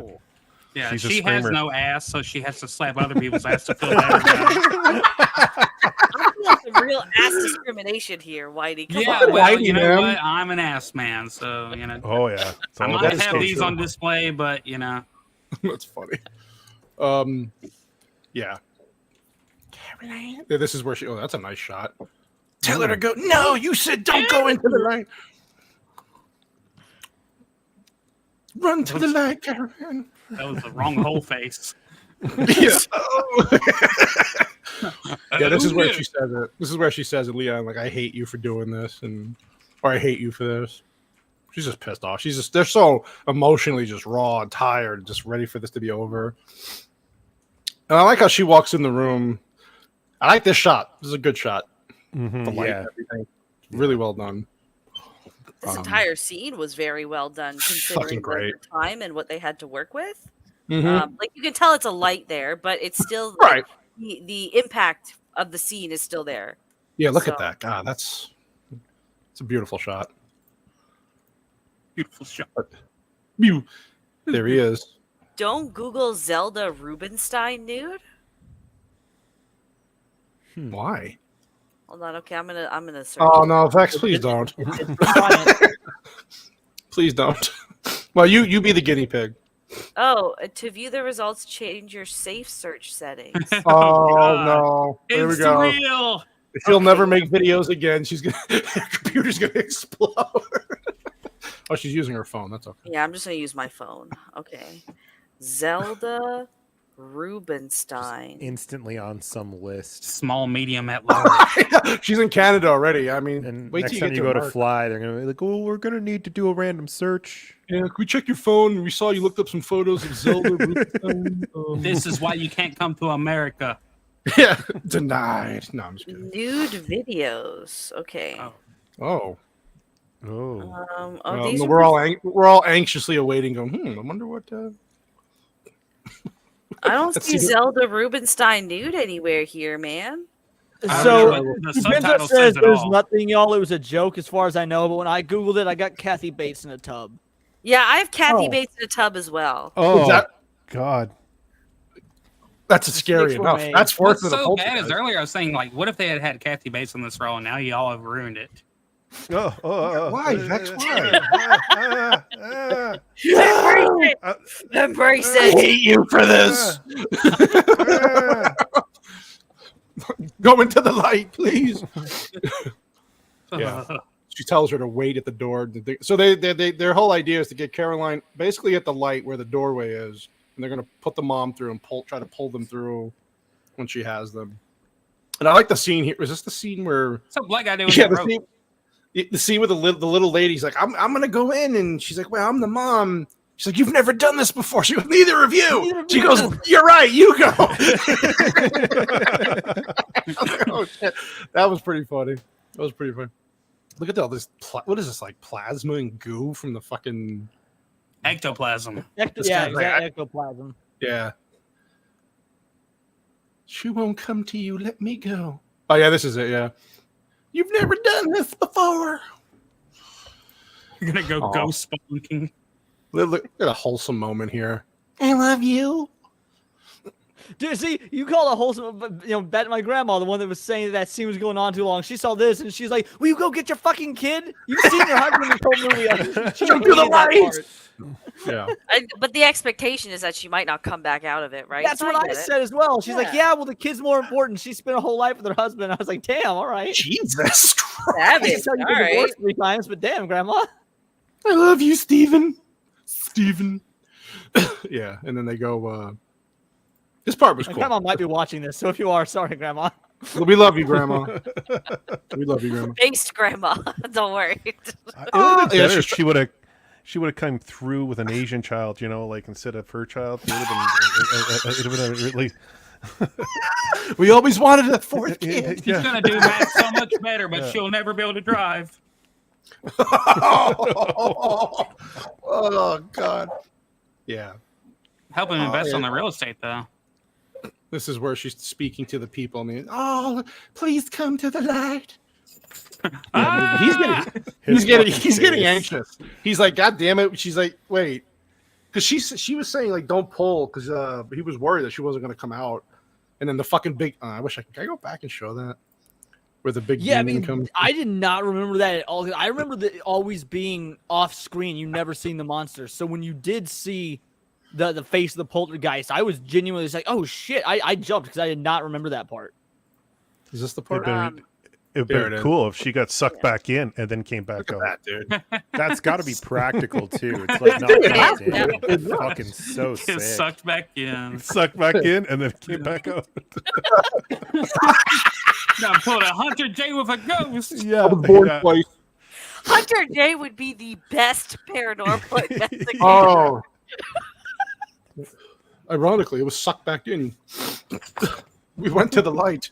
I saw the light twice. Then I was I'm going in, guys. For lack of a I was better born word. twice. Don't try to stop me. I've had practice with this before. This is some fucking drop. Yeah, they come falling from the sea, and then they put it. What was the thing with the water? The water had some kind of, I don't know, because they had to make it. They said draw a bath when she comes out. Was it just to clean them, or was it like? There is some spiritual connection thing with water. I just can't remember what it is off the top of my head. There's a reason for it. And he's Water very and relieved. Baked beans everywhere, man. Baked beans. Don't slander that- baked beans. That's just delicious. And the dad's Yeah. very happy. He's like, "Oh God, the hot mom's back. I can make another kid if I have to." Oh, you brought the kid. Oh, okay. Yeah, fuck. This is what, like, a lot of child actors we all know suck. The whole there's jokes about him. This little girl is so great. Like when she was waking up in the tub there, that was so believable. It didn't feel forced or wooden or anything. Her waking up was really well acted for like a 6-year-old or whatever. This house is clear. Fucking woman's nuts. Yeah. And then they're out. They're moving, right? You're thinking like 20 minutes left in the movie, though, right? Like, there's a lot of time left for some shit to happen, right? This can't be over, but... I can't believe the daughter died. Like, she's an yeah. girl. I was just looking at that a little bit ago. It's fucking nuts. Yeah, when we got to this part of the movie, I thought it was the end. I was like, I've seen this before. I know there's more. And I started like, am I confusing it with Amityville or another haunted house movie? Because I genuinely forgot that they pack up to go, and then shit just escalates even more. So I was like, there's no way that this is the movie I was, because again, it'd been 15 or so years since I've seen it. Let me ask you a question, guys. If you had a whole scenario happen, you're moving, would you still be sleeping in that house, or even in the house at all at this point? No fucking way. No. No. Right? That's the I first wouldn't thing. have the kids in there, but it didn't seem to do dick to the adults. So being the adult, I'd be like, well, I'm probably fine. I've got to take care of getting the last bit of stuff we need and whatnot. Just as long as the kids stay out. Well, I would make money off of it.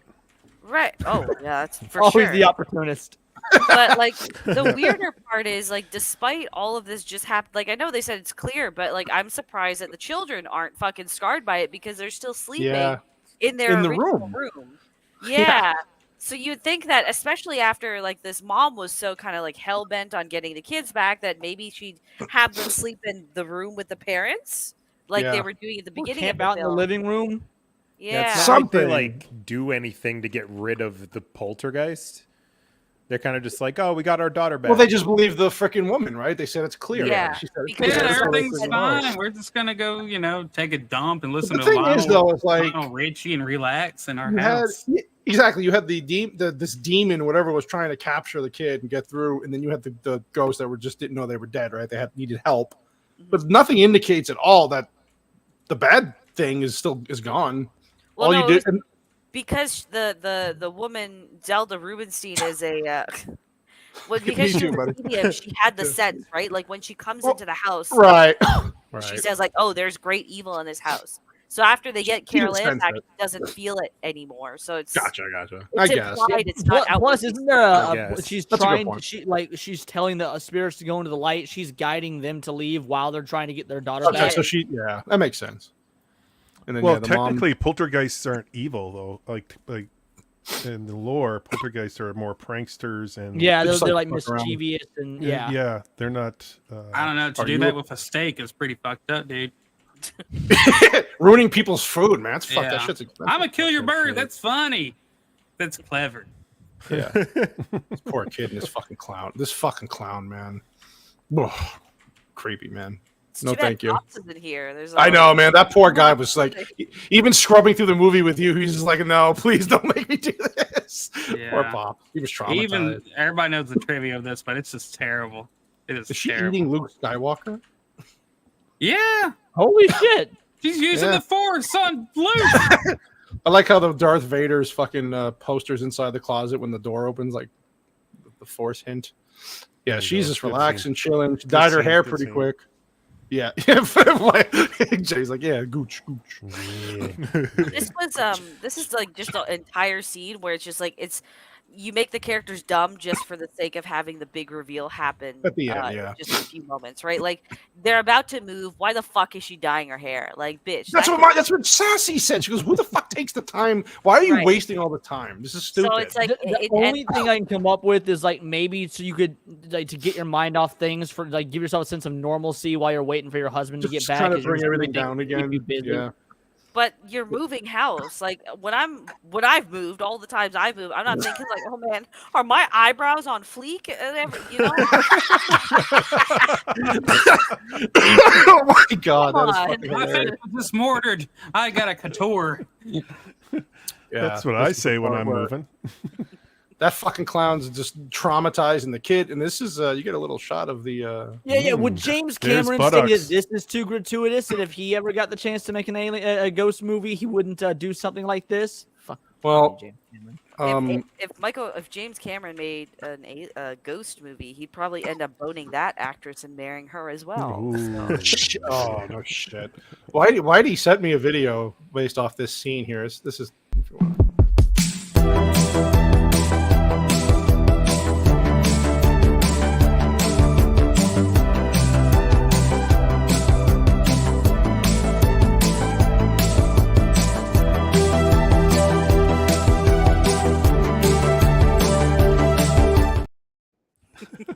See, a black man know how to handle that. This has to be the most Lionel Richie has ever been mentioned in a single scene. This scene's done pretty well. But Whitey, did you see the cake? There was cake there, man. Yeah, two like flapjacks. Oh god, poor mom's getting. Oh, this part's fucked up though, man. I love the. What is this called? The dolly shot? Oh yeah, where I think it's called where they. Yeah, go ahead. Yeah. Oh The yeah. Jaws. Dolly zoom. It's a dolly zoom. Dolly zoom. That's it. Yeah. Fucking so good, man. I love Look at this that kind of fucking shit. thing. It's like, holy shit. Yeah. No, stay away from my babies. Throws her down My the fucking babies. stairs. That lion at the top of the stairs, because I saw this movie when I was way too fucking young. That shit still fucking terrifies me to this day. Yeah. This gave me nightmares well into my teens. This shit is creepy. And it looks good. Again, does. for 1982, it's pretty damn good. Looks Yeah, really really. good. Is it just me, or did they use the MGM like lion scream? The roar. For Yeah. Yeah, They did. Yeah, They did. That's kind of tight. Yeah. Did She anybody gets see flung this? down. The If you guys pay Wire. attention, you Wire. better see the He moment did. of the scene. There's a picture of a. No, let me go back. I like didn't your see I saw the devil fucking PFP there though. Wait, hold on. Where though? You Like, said- wait, where- this is where did- when the- Did he say where exactly? Yeah, Ryan. Where did you see the demon? Where did you see that? Well, Where did you see it? Tell Where us. is the demon? Where is it? I mean, I'd have to play it in like small increments, but I don't know. Yeah, I'm just stuck with this like 16-year-old boy ass up here. Yeah, I don't see. Well, let me know where maybe, it was. Maybe he was talking about the Barbie there. What Barbie? Oh, Right there. Oh yeah, fucking. I have to go back and check that out. I hate you. Oh, he's talking to the clown. I hate. Yeah, fuck that clown, man. Kicked its ass. You get this weird fucking thing coming out of the closet. Yeah, there's the lion scene again. Yeah, don't touch my babies. She gets flung. I like how the door. Yeah, she gets flung and the door shoots her out. And what a fuck. This thing's trying to like. Yeah, sorry, we're not letting you up here. I don't care. This is the part where I was like, "Why are you so useless? What are you doing?" And What they're are you real doing? You're skeletons. just rolling around in the mud, screaming for help. Go do something. Oh, Ryan says Who's- that when who's gonna she's help on the you with the ground, fucking- there's a demon with big black eyes. And she's like towards the end when she goes back on, like when she's on. Yeah, the yeah. floor. Hold on. Can we go back? Can we go back? Yeah, of course. Let's Hold go on. look at some Let black me guys. see. There's some cake. Wait, was it? Okay, so this is where. Oh yeah, right there. You can see it. Where? Where? What the The fuck do in you the see ba- anything? The picture in the background Why are you? Wait, why? on the there's not- desk. Oh, yeah, on the desk.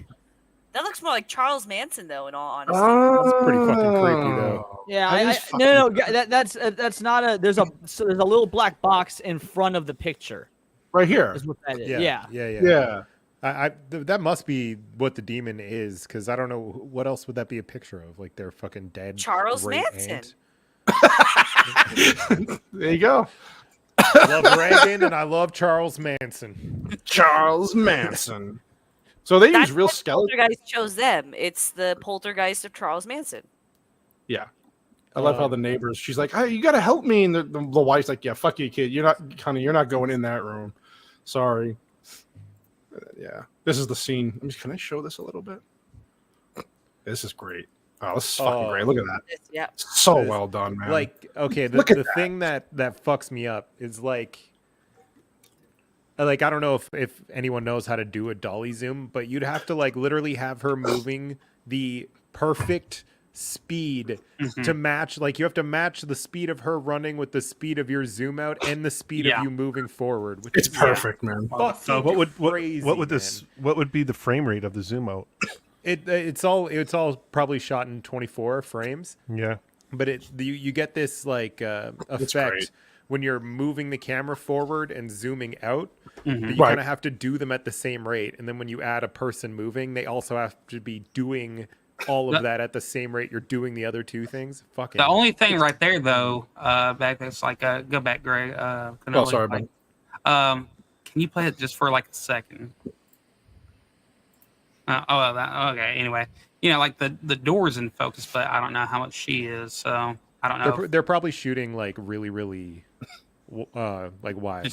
Okay. Yeah. So it'd be it's like a great lots scene. of it's in focus. Beautiful fucking shot. But still, yeah. One thing about this scene bothers me though. You see her, she's hobbling, then she starts sprinting. So I had the impression she was just gonna fucking like caveman down the door, but then she just stops right at the door and starts jiggling the knob. I was like, what the fuck? You built up all that momentum. Just yeah. Go to the door. They would have had to build that hallway just for that scene because it's like 6 times longer than the regular. Longer than it is. Yeah, and the door, like I know that they're trying to show that there's redness behind the door and all that, but that thing is obviously like way, like a whole inch off the wall, off the door facing. Right. Let the light through. What is Outcast is saying there?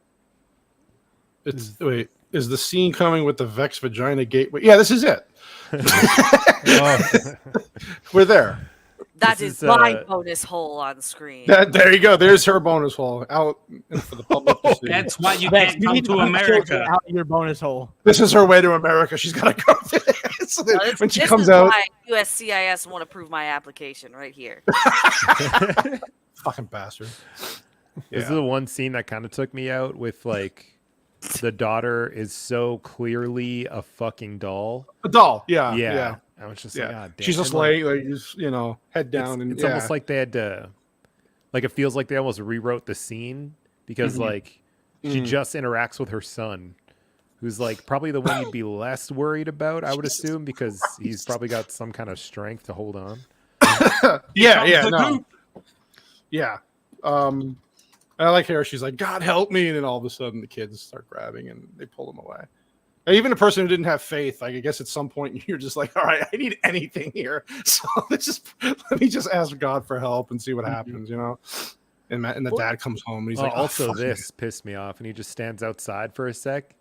Yeah. Like, are you trying to figure out what's going on? Or... I got this scene. I think I was okay with because he's still like I think the entire purpose of his character throughout this movie wasn't so much that he had to do anything. It's like he kind of takes on a bit of a stereotypical father role. So it's like it's not so much that he needs to run in and react. It's just like, how do I fucking figure this out and how do I solve this problem? And that's what he's doing here. It's like I need to like what the fuck is it like? How do I solve this? Right? It's like Lance says, he's in shock because he's like, I thought this was over. What the fuck am I coming home to? But how they did the lighting? Not only in shock though, like what Vex was saying was my rationale as well. And that like the traditional thing is that women are reactionary and men think about how to fix stuff and whatnot. So he's probably just going through all the different like, well, all right, should I be running in there? Should I go around the back? Like doing all these little things in his head to figure out the best way to handle this. Yeah, he's like Clark Griswold. He's trying to figure out the electric problem. You're right though, Whitey. The lighting they do a great job. Oh man, that is probably what got me the most about this movie. Whenever I was a kid, whenever I saw that, I was like, if I ever saw anything like that, I will freak out. Oh yeah, yeah, excellent. Yeah, and then she's like, Steven, help us, and the doors just slam. Everything's just trying to get in their way to get out of the house, and then. This is where he gets the guy, and Craig T. Nelson's like, "Fuck you, man." He's like, "You didn't take the." He's like, "You left the bodies, didn't you? You son of a bitch! You took the headstones." It's so good. It was so fucking good. And they finally.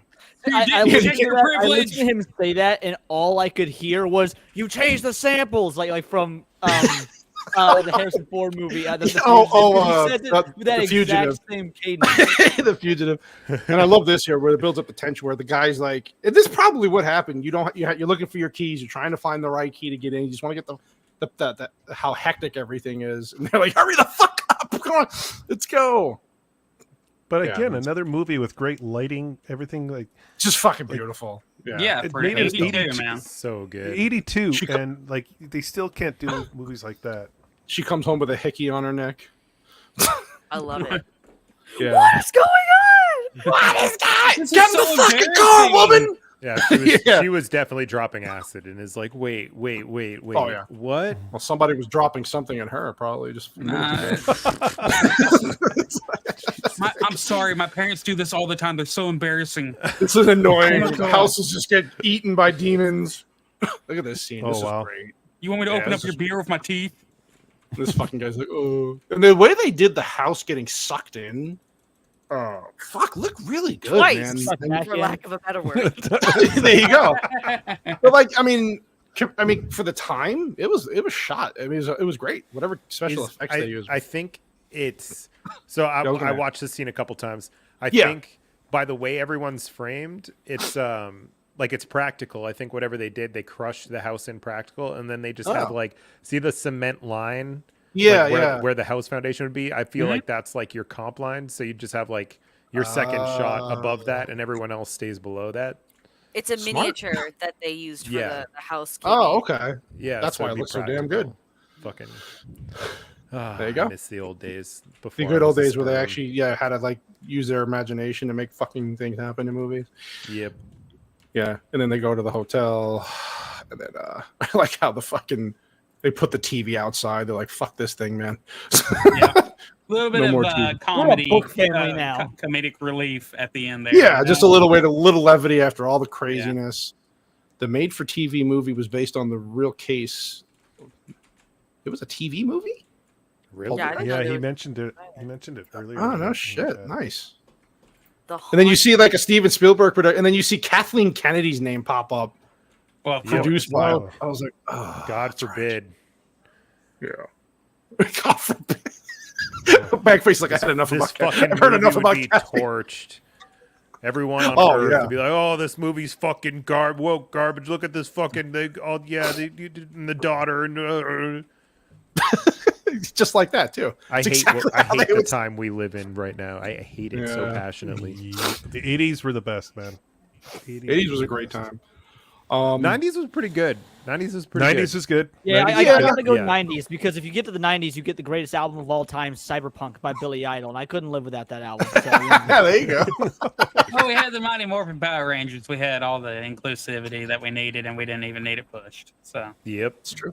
I guess Vex, trivia time, I guess. I got trivia.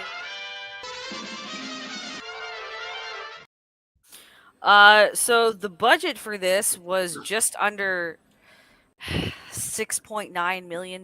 Jesus. Jeez, Rick. Look what they Yeah. did. Yeah.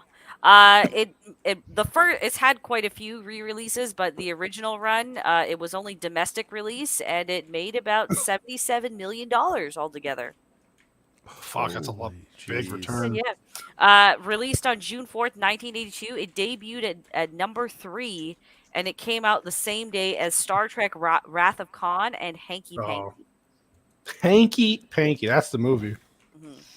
I don't know what the It didn't do very well though, box office wise, because Rocky 3 was dominating the box office. Yeah. yo, Yo. Uh, Yo. and then the following week there was another Spielberg movie that came out, E.T. Damn. It did well by all means, but it didn't stand a chance with everything Yeah, else it that was didn't. coming out. Yeah. Mm-hmm. So Dominique Dunn. It's actually so really they- incredible though, because all those movies you named, except Hanky Panky, have all stood the test of time. Like Wrath of Khan, this, and E.T. are all, and Yeah. Rocky 3 are all considered masterpieces. Yep. So Dominique Dunn, who plays the daughter, and Heather O'Rourke are buried in the same cemetery, Westwood Memorial Park in Los Angeles, on October 30th, 1982. So just about not even 6 months after this. Dunn was strangled by her ex-boyfriend in the driveway of her West Hollywood home. She died Wow. on November 4th at the age of 22, having never regained consciousness. And on Holy February shit. 1st, 1988, O'Rourke died of intestinal stenosis at the age of 12. Jesus. Pretty sure her boyfriend only served 3.5 years for that shit too. Yeah, he didn't serve a lot of time. Really? Yeah. Wow, Fucking that's strangled someone to Probably death. just told the jury. He was like, "Look, you ever been What? around a woman that talks all the time? Sometimes you just Yeah. snap. You gotta, you Nothing to understand." get choked up about, guys. Come on. The worst part I found was after he got out of prison, the family went to an advocacy group to try and get him to serve more time, and then he tried to charge the family with harassment. Yep. Like, I don't know if that was Okay. sort of ruin it, but like Oh. Jesus fucking Christ. Lance says that the boyfriend killed That's himself insane. later on. He did, yes. I think it was several years later he did. Good. Yeah. What's with California and Florida when it comes to these cases? Like, geez, man. So another unfortunate case too. So Lou Perryman, the guy who plays Pugsley, he was killed with an axe by a 26-year-old man named Seth Christopher Tatum in Austin, Texas, in April 2009. He was 67 years old at the time of his death. Any relation to Channing Tatum? Who knows? Maybe. Do your research, Backface. Do the research. Make a video about it. So what happened was. So both of the terrors that play Robbie come from Steven Spielberg's own fears as a child, a fear of clowns, and, much like you, Cannoli, a tree outside his window. Oh, he had autism too. Nice. He Very was nice. molded by it. It was molded by it. about the chromosomes. During all the horrors that proceeded while filming, only one scene really scared Heather O'Rourke, that in which she had to hold onto the headboard while the wind machine blew toys into the closet behind her. The young actress apparently fell apart on set. Producer Steven Spielberg stopped everything, took her in his arms, and said that she would not have to do that scene again. What else did he do to her? Conspiracy. Mm-hmm. Yes. Real human skeletons were used in the swimming pool scene since the crew decided it would be too complicated and expensive to get fake ones. JoBeth Williams, the mother, was not made aware of this until after the scene was finished. Lol. The version I read was that none of the actors were. It was just the crew, and maybe that version's wrong. But yeah, I heard they intentionally didn't tell the actors because they didn't want them freaking out. That makes sense. I think the trivia I have, it just says like because she was directly in the scene, right? Where it happened. I wouldn't be surprised if none of the actors knew, just to keep it concealed. The crawling stake was done by using a real stake, which was laid over a slot cut between the tiles on the countertop. 2 wires were fastened to the bottom of the stake, and a special effects operator hidden under the counter simply moved the wires to make the stake crawl like a caterpillar. A similar operation was done when Diane presents Steven with the chairs that move across the room by themselves. A wire was fastened to one of the chair's legs under the set, and an operator first wobbled the chair with a wire, then dragged the chair across to its destination. Is that a Mexican Coke you're drinking? Sassy wants to know, Bagface. Oh, drinking? No, I don't drink Mexican Coke. What's a Mexican Coke? What is that, like Mexican, tamales? the other stuff. You don't like Mexican Coke? Does it come with a cartel member or something? What makes it Mexican? I am the Coke, cartel member. fentanyl free. Sorry, Max. You're good. Don't worry. I want to know what's so special about Mexican Coke. Yeah, what is Mexican Coke? Like, are we talking about the drink or like some special something else? They use Fentanyl real free. sugar. I mean, I know we're close to the border here, but Jesus. Oh, I it's made think with real sugar. it's better in Mexico. Yeah, it's cane sugar, not glucose. Finally, Beet. they do something. Yeah, beet and glucose. And it has some urine in it. Skeet. What? No. Stephen King was briefly approached to write the screenplay. It would have been the first written by King directly for the screen, but both parties could not agree on terms. Oh, that would have been weird. I'm kind of glad. That would have been awful.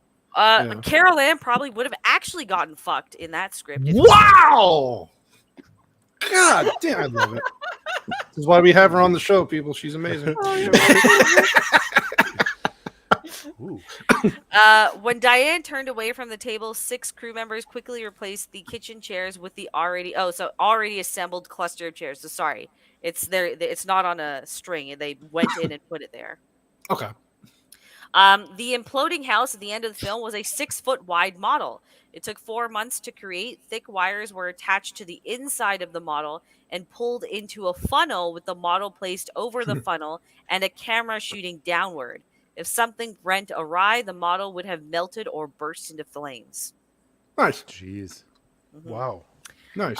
That's actually all I have for movie trivia, unfortunately. I was going to say there's probably not a lot. There's something about the steak. I want to say like they screwed up the first take and then they had to go to Safeway or something like that. They get a steak right away. Listen, Jay, if you're going to make up surprised.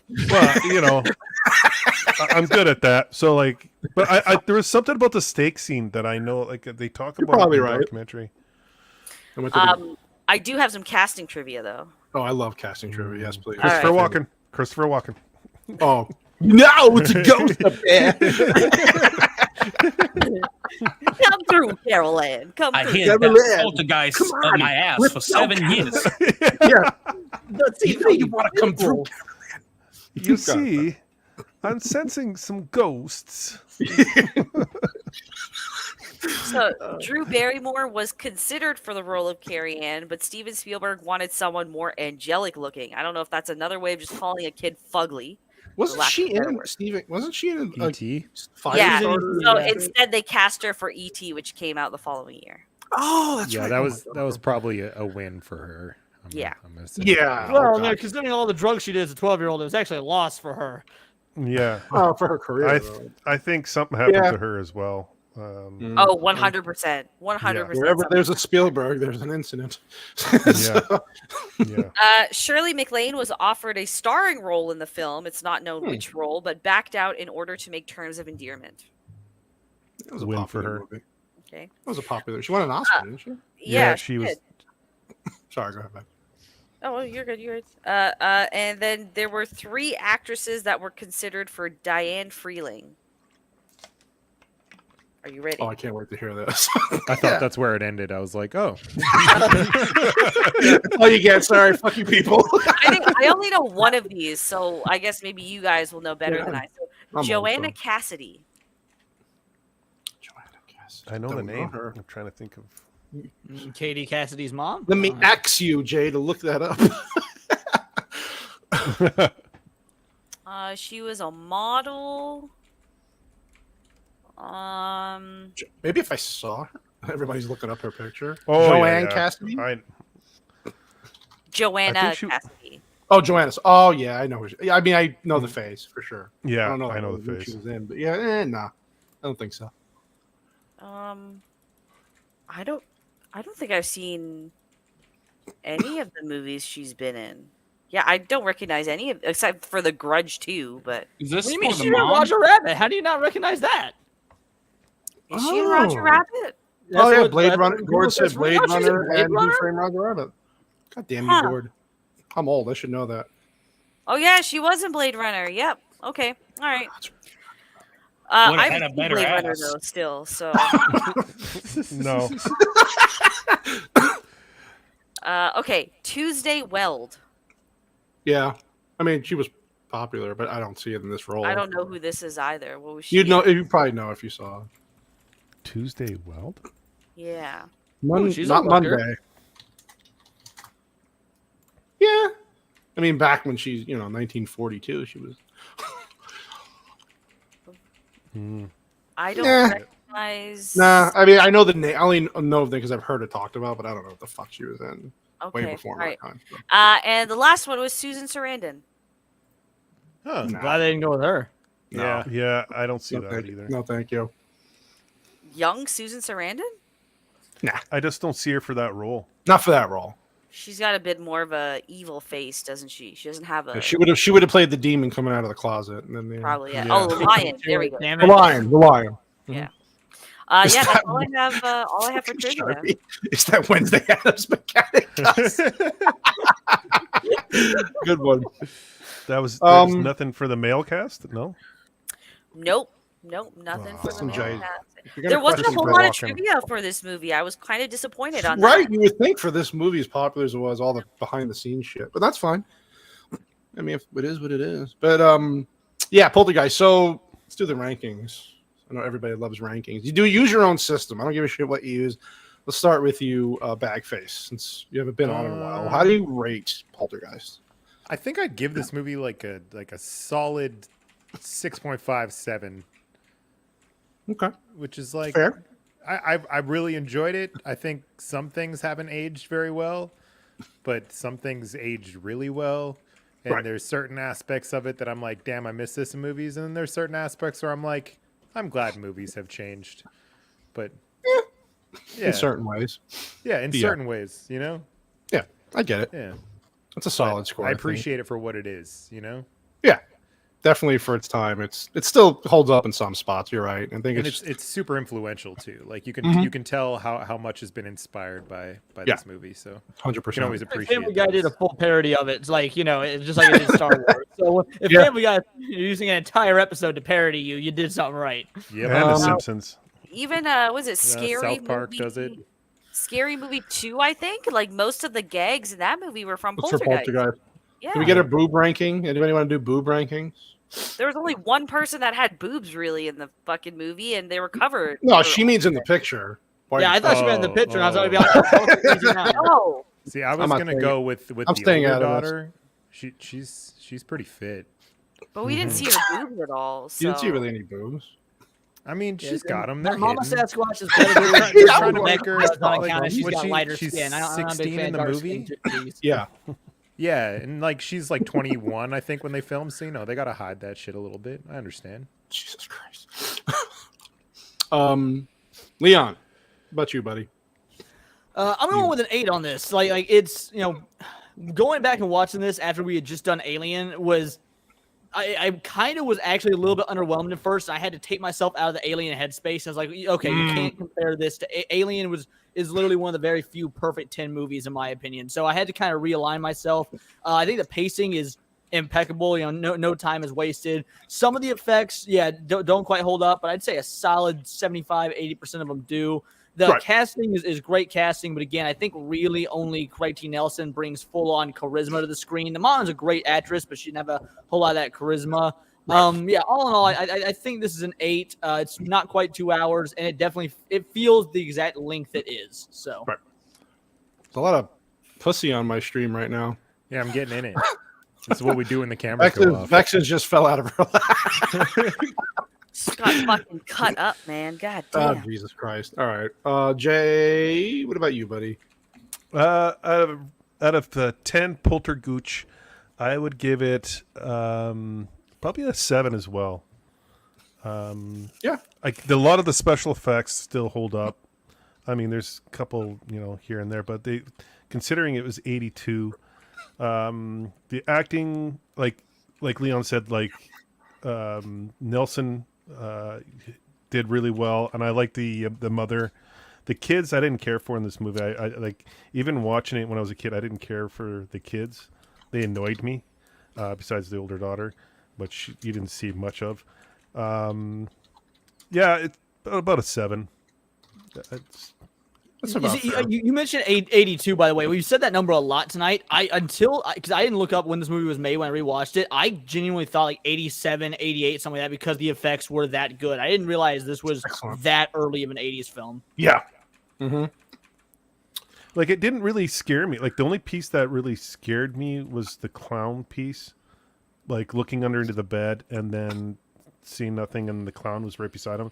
That kind of got me. But other than that, it wasn't overly scary for me. I think it's just nostalgia that I just like because I like this movie. And like Leon said, like Alien was one of the best movies ever made when it comes to like thrilling horror movies. So 100%. Excellent. White Bear.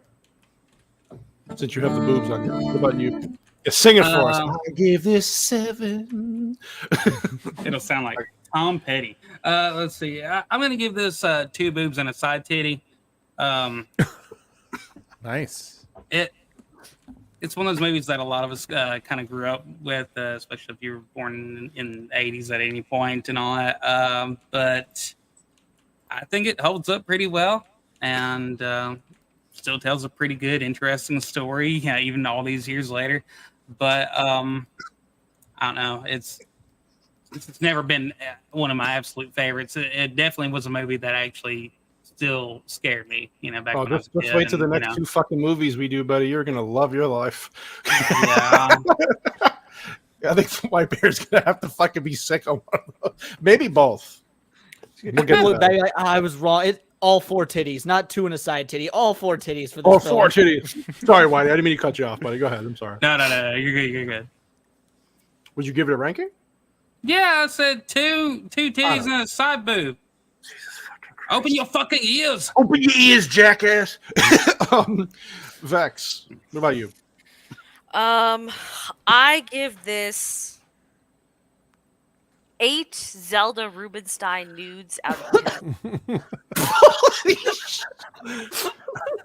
All right. Sorry, I didn't see that coming. I fucking love it. Oh, Vex, you're my favorite. I swear. You know what? I guess maybe it's nostalgic because like I saw this as a kid and I really loved it, and even just rewatching it, I think I picked up on a lot of the things I would never have even thought of or noticed as a kid, right? So I think like yes, it's definitely dated in some aspects given the time period, but I like the poltergeist element. There aren't a lot of films that do the poltergeist take very well, and this one definitely did, and it holds up in that regard. I like that it has a like primarily female protagonist, but she isn't cringeworthy. Like it actually makes sense, and she isn't a Mary Sue or anything like that. The kid is cute. Carol Ann's adorable. The other kids fucking wooden teeth are pretty funny. Rabbit tooth, yeah. Yeah, and then just the penis clown skit from Scary Movie 2 elevates this movie. So 8 out of 10. 8 out of 10. 8 out of 10. I'm gonna have to go with Vex. I'm gonna go. It's 8 out of 10. This house is clear. It's just every time I watch this, it just reminds me of my childhood. There is a nostalgia factor there for me. I know I hate people say that when it raises a score, but it does hold a special place for me. And yeah, it's like you guys said, backface. Like it does. There are some things you're like, that's kind of rough. Like it didn't age well, but most of it was really, really well done. And then, like Backface said, this is when movies were made. It's a different time. They were made well. Practical effects, whatever special effects they had to use. Yeah, they're dated, but it just works. And slow. I like all these movies we've done this month. Like you guys said, slow pacing, build up, payoff, and it's like you don't see that anymore. It's all in your face now. Very quick, shitty editing.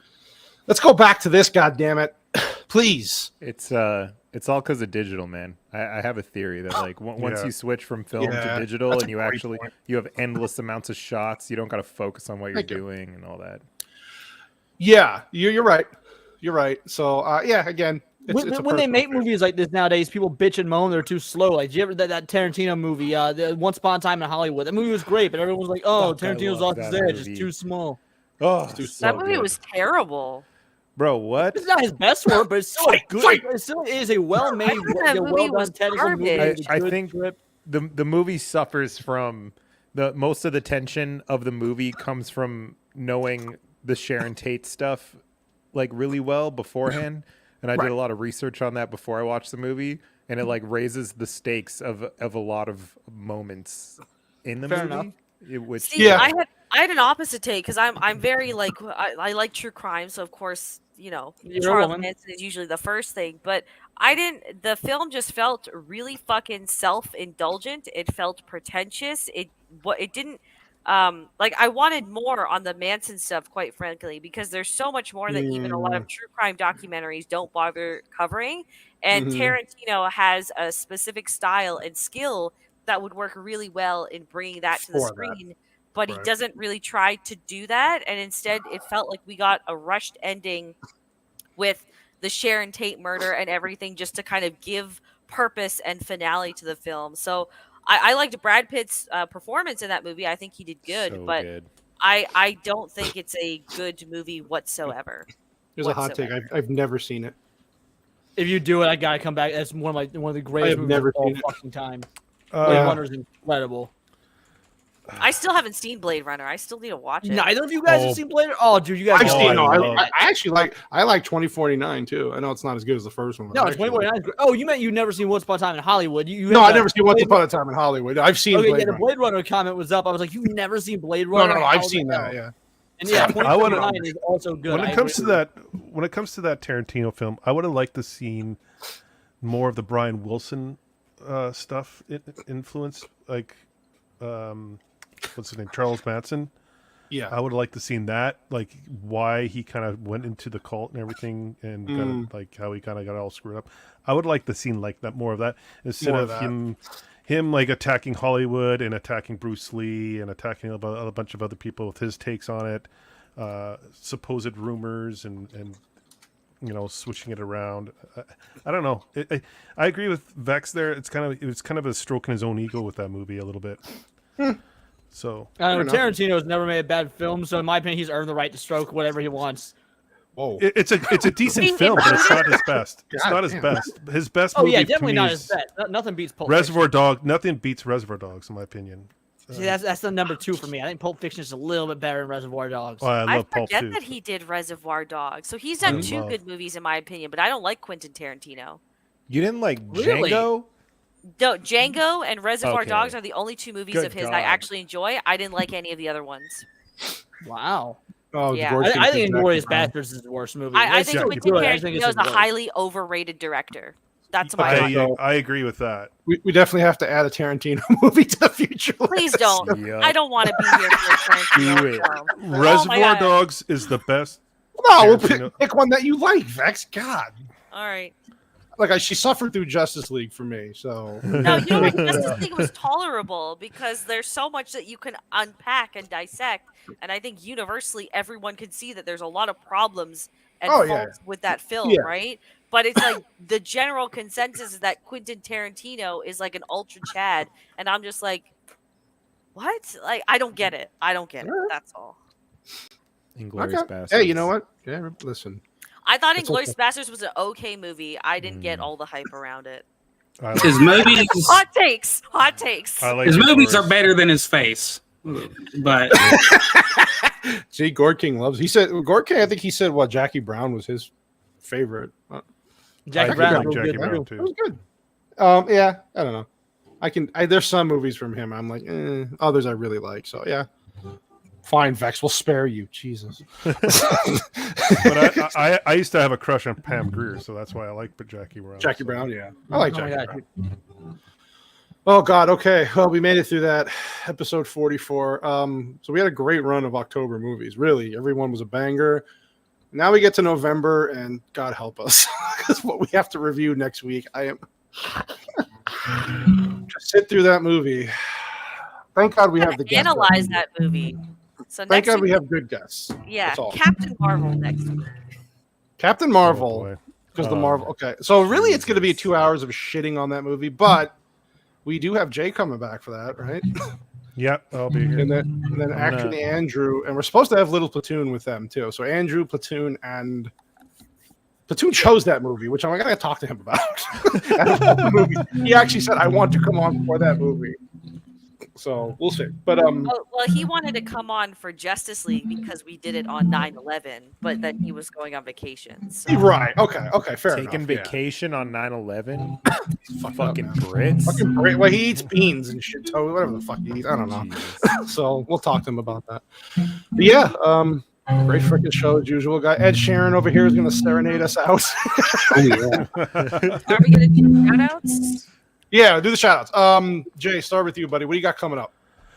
Oh shit. Okay, tomorrow night I'm doing an interview and a book review.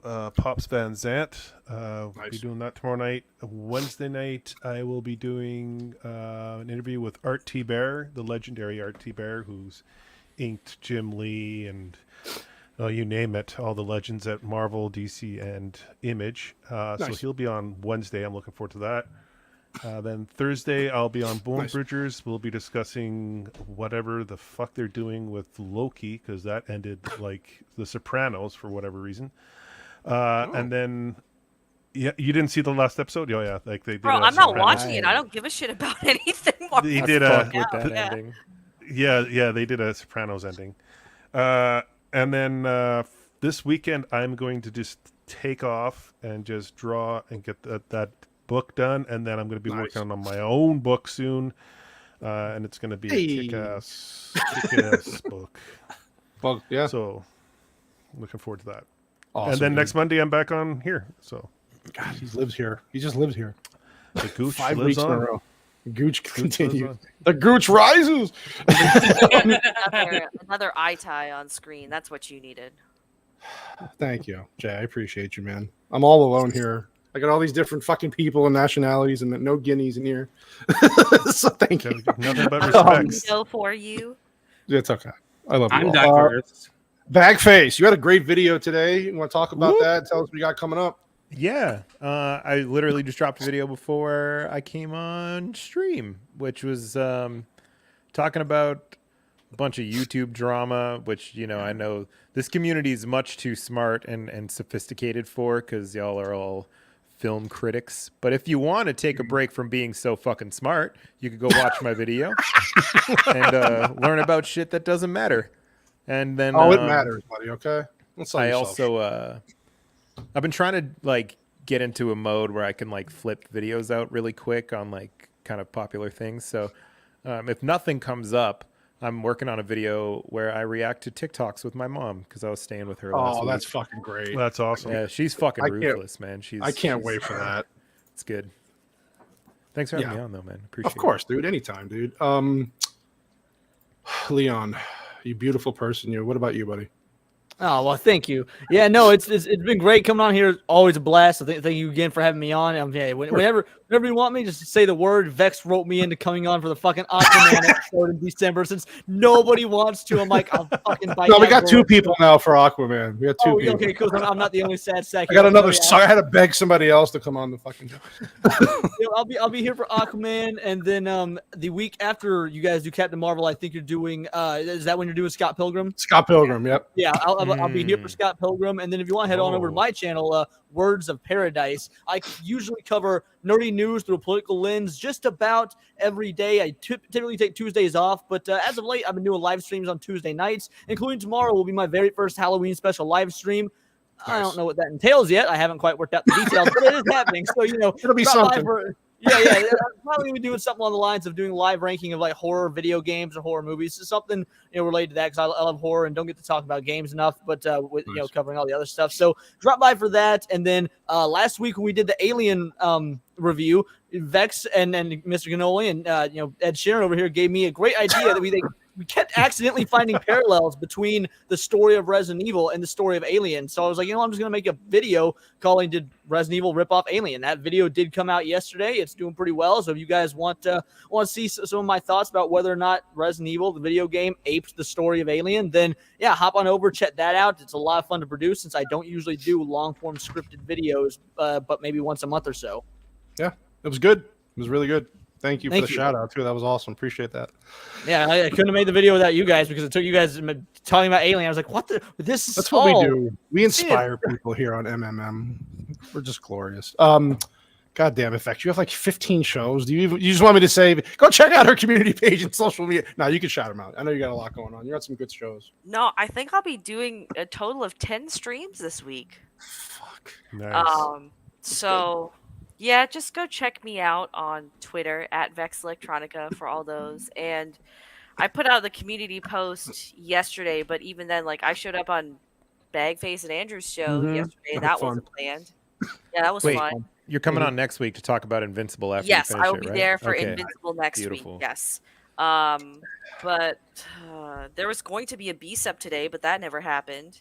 And then tomorrow, I'm supposed to be on Lance's channel before I go on Jacob Ironside and Horror Amarada's channels. 3 shows in one day, huh? Yesterday was 3 shows in one day as well. So well, that's good. Yeah, just follow me on the socials, and everything is there. Listen, you'll occasionally get feet pics. Yeah. I just click on a channel, and more than likely Vex will be there, even if you don't think. Jay, I was on B-roll on Friday, and that was funny. They showed me the NASA video, like the Black Astronauts video, and I'm fucking. Oh my god. That was a fucking great stream. That was That's hilarious. one of the funniest streams I have ever been on in almost a year I've been on YouTube. It was good. That was so much fun. So I'm gonna be back on their channel in a couple weeks. Nice. But yeah, just follow me on the socials, and I think my next video drop, if I have time, will be on Stray Souls, which is a quite disappointing ripoff of many other more beloved franchises. And then, of course, a Marvel's review the week of November 10th. So, in other words, she's busy. Busy girl. Busy girl. Discount Ed Sheeran. You had some meme videos come out today, and then. Oh, I'm sorry. I was just coming up with a new tune to get into all these young people's pants. Yeah, I had a couple of little videos today, and the main video come out. So, yeah, check that out. Finally got a bunch of stuff actually done in one day, so that was nice. And also, special shout out to Gord King. You should check out his video on Ghostbusters 2016. It was a good reaction, good video, very good stuff. He's got a good channel. Yeah, he's fucking hilarious. Yeah, definitely do it. All these guys' information is in the description. Links, all their good, all their shit. So check them out, please. They're all worth it. Even Vex. I mean, look at him. Guido. Look at him.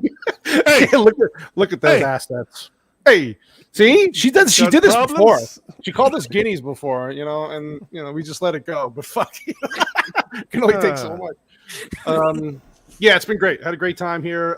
Let's see. For me, I got really nothing. I am working on a Spider-Man 2 video game review live stream. I have so much to say about that game. I was telling the guys I've never enjoyed gameplay so much, but hated a fucking game at the same time. And for a big AAA game, it's the most mid. My thing is the best mid game I've ever played. It's just fucking weird. It's a mixed bag. There's a lot of shit I don't like, and so I'm trying to get my thoughts together in a time for that. So look out for that near future for an announcement on that. Next week we're back for Captain Marvel, but we have some great guests. We're just gonna shit on that movie the whole time. It's gonna be fun. We'll make it a good time. I'm gonna defend Captain Marvel next week. Oh, don't fucking do this to me. We're practically family. Don't do this shit to me. You know what? I am going to defend Captain Marvel next week, and I think I will change minds. There you go. I will change minds. You're actually joking, Vex, but I'm gonna be 100% honest. Hot take. Captain Marvel is far from the worst movie in the MCU. In fact, it's like a 6 out of 10. It's not near as bad as people say. It sucks, but most MCU movies sucks. Captain Marvel is like a 6 out of 10.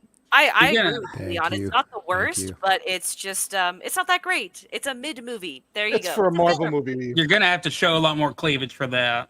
Yeah, we'll just have pictures of Brie Larson's boobs in the background. It's the only thing I can tolerate from her. Get the feet. Yeah, but we got a great cat, and then I think and then obviously next week, busy week for us though. We have that Captain Marvel and Platoon's coming back supposedly for the Cannoli Connection show. So that's where we do the two. Me and Sassy will team up and ask him a lot of questions. So I got to read a thesaurus and shit and educate myself because that fucking dude and his words, I don't know. Yeah. But anyway, dude and his words. He's just. I can't fucking keep up with him. He uses his tongue prettier than a $2. But that's gonna look. Yeah, and then of course these ladies also have the female perspective on Sassy Sasquatch's channel Friday, right? This Friday. So look out for that. Will there be cleavage? I don't know, but we'll see. No, it won't be. Okay, so there you go. The Halloween thing, man. Halloween thing. Well, there you go. Had a great time. Thank you again to all the guests. You're fucking amazing. The chat, awesome. Actually, before I go, I actually have to shout out. I'm going to Zach's on his channel is having a stream for Dempsey's album drop right now, and after this, I'm going on there. So here's the link for Zach's right here. I put it in there if you want to just follow everybody in there. But yeah, right after this, I told him I'd step in for a minute because Dempsey's very supportive of the channel. So I want to show him some love.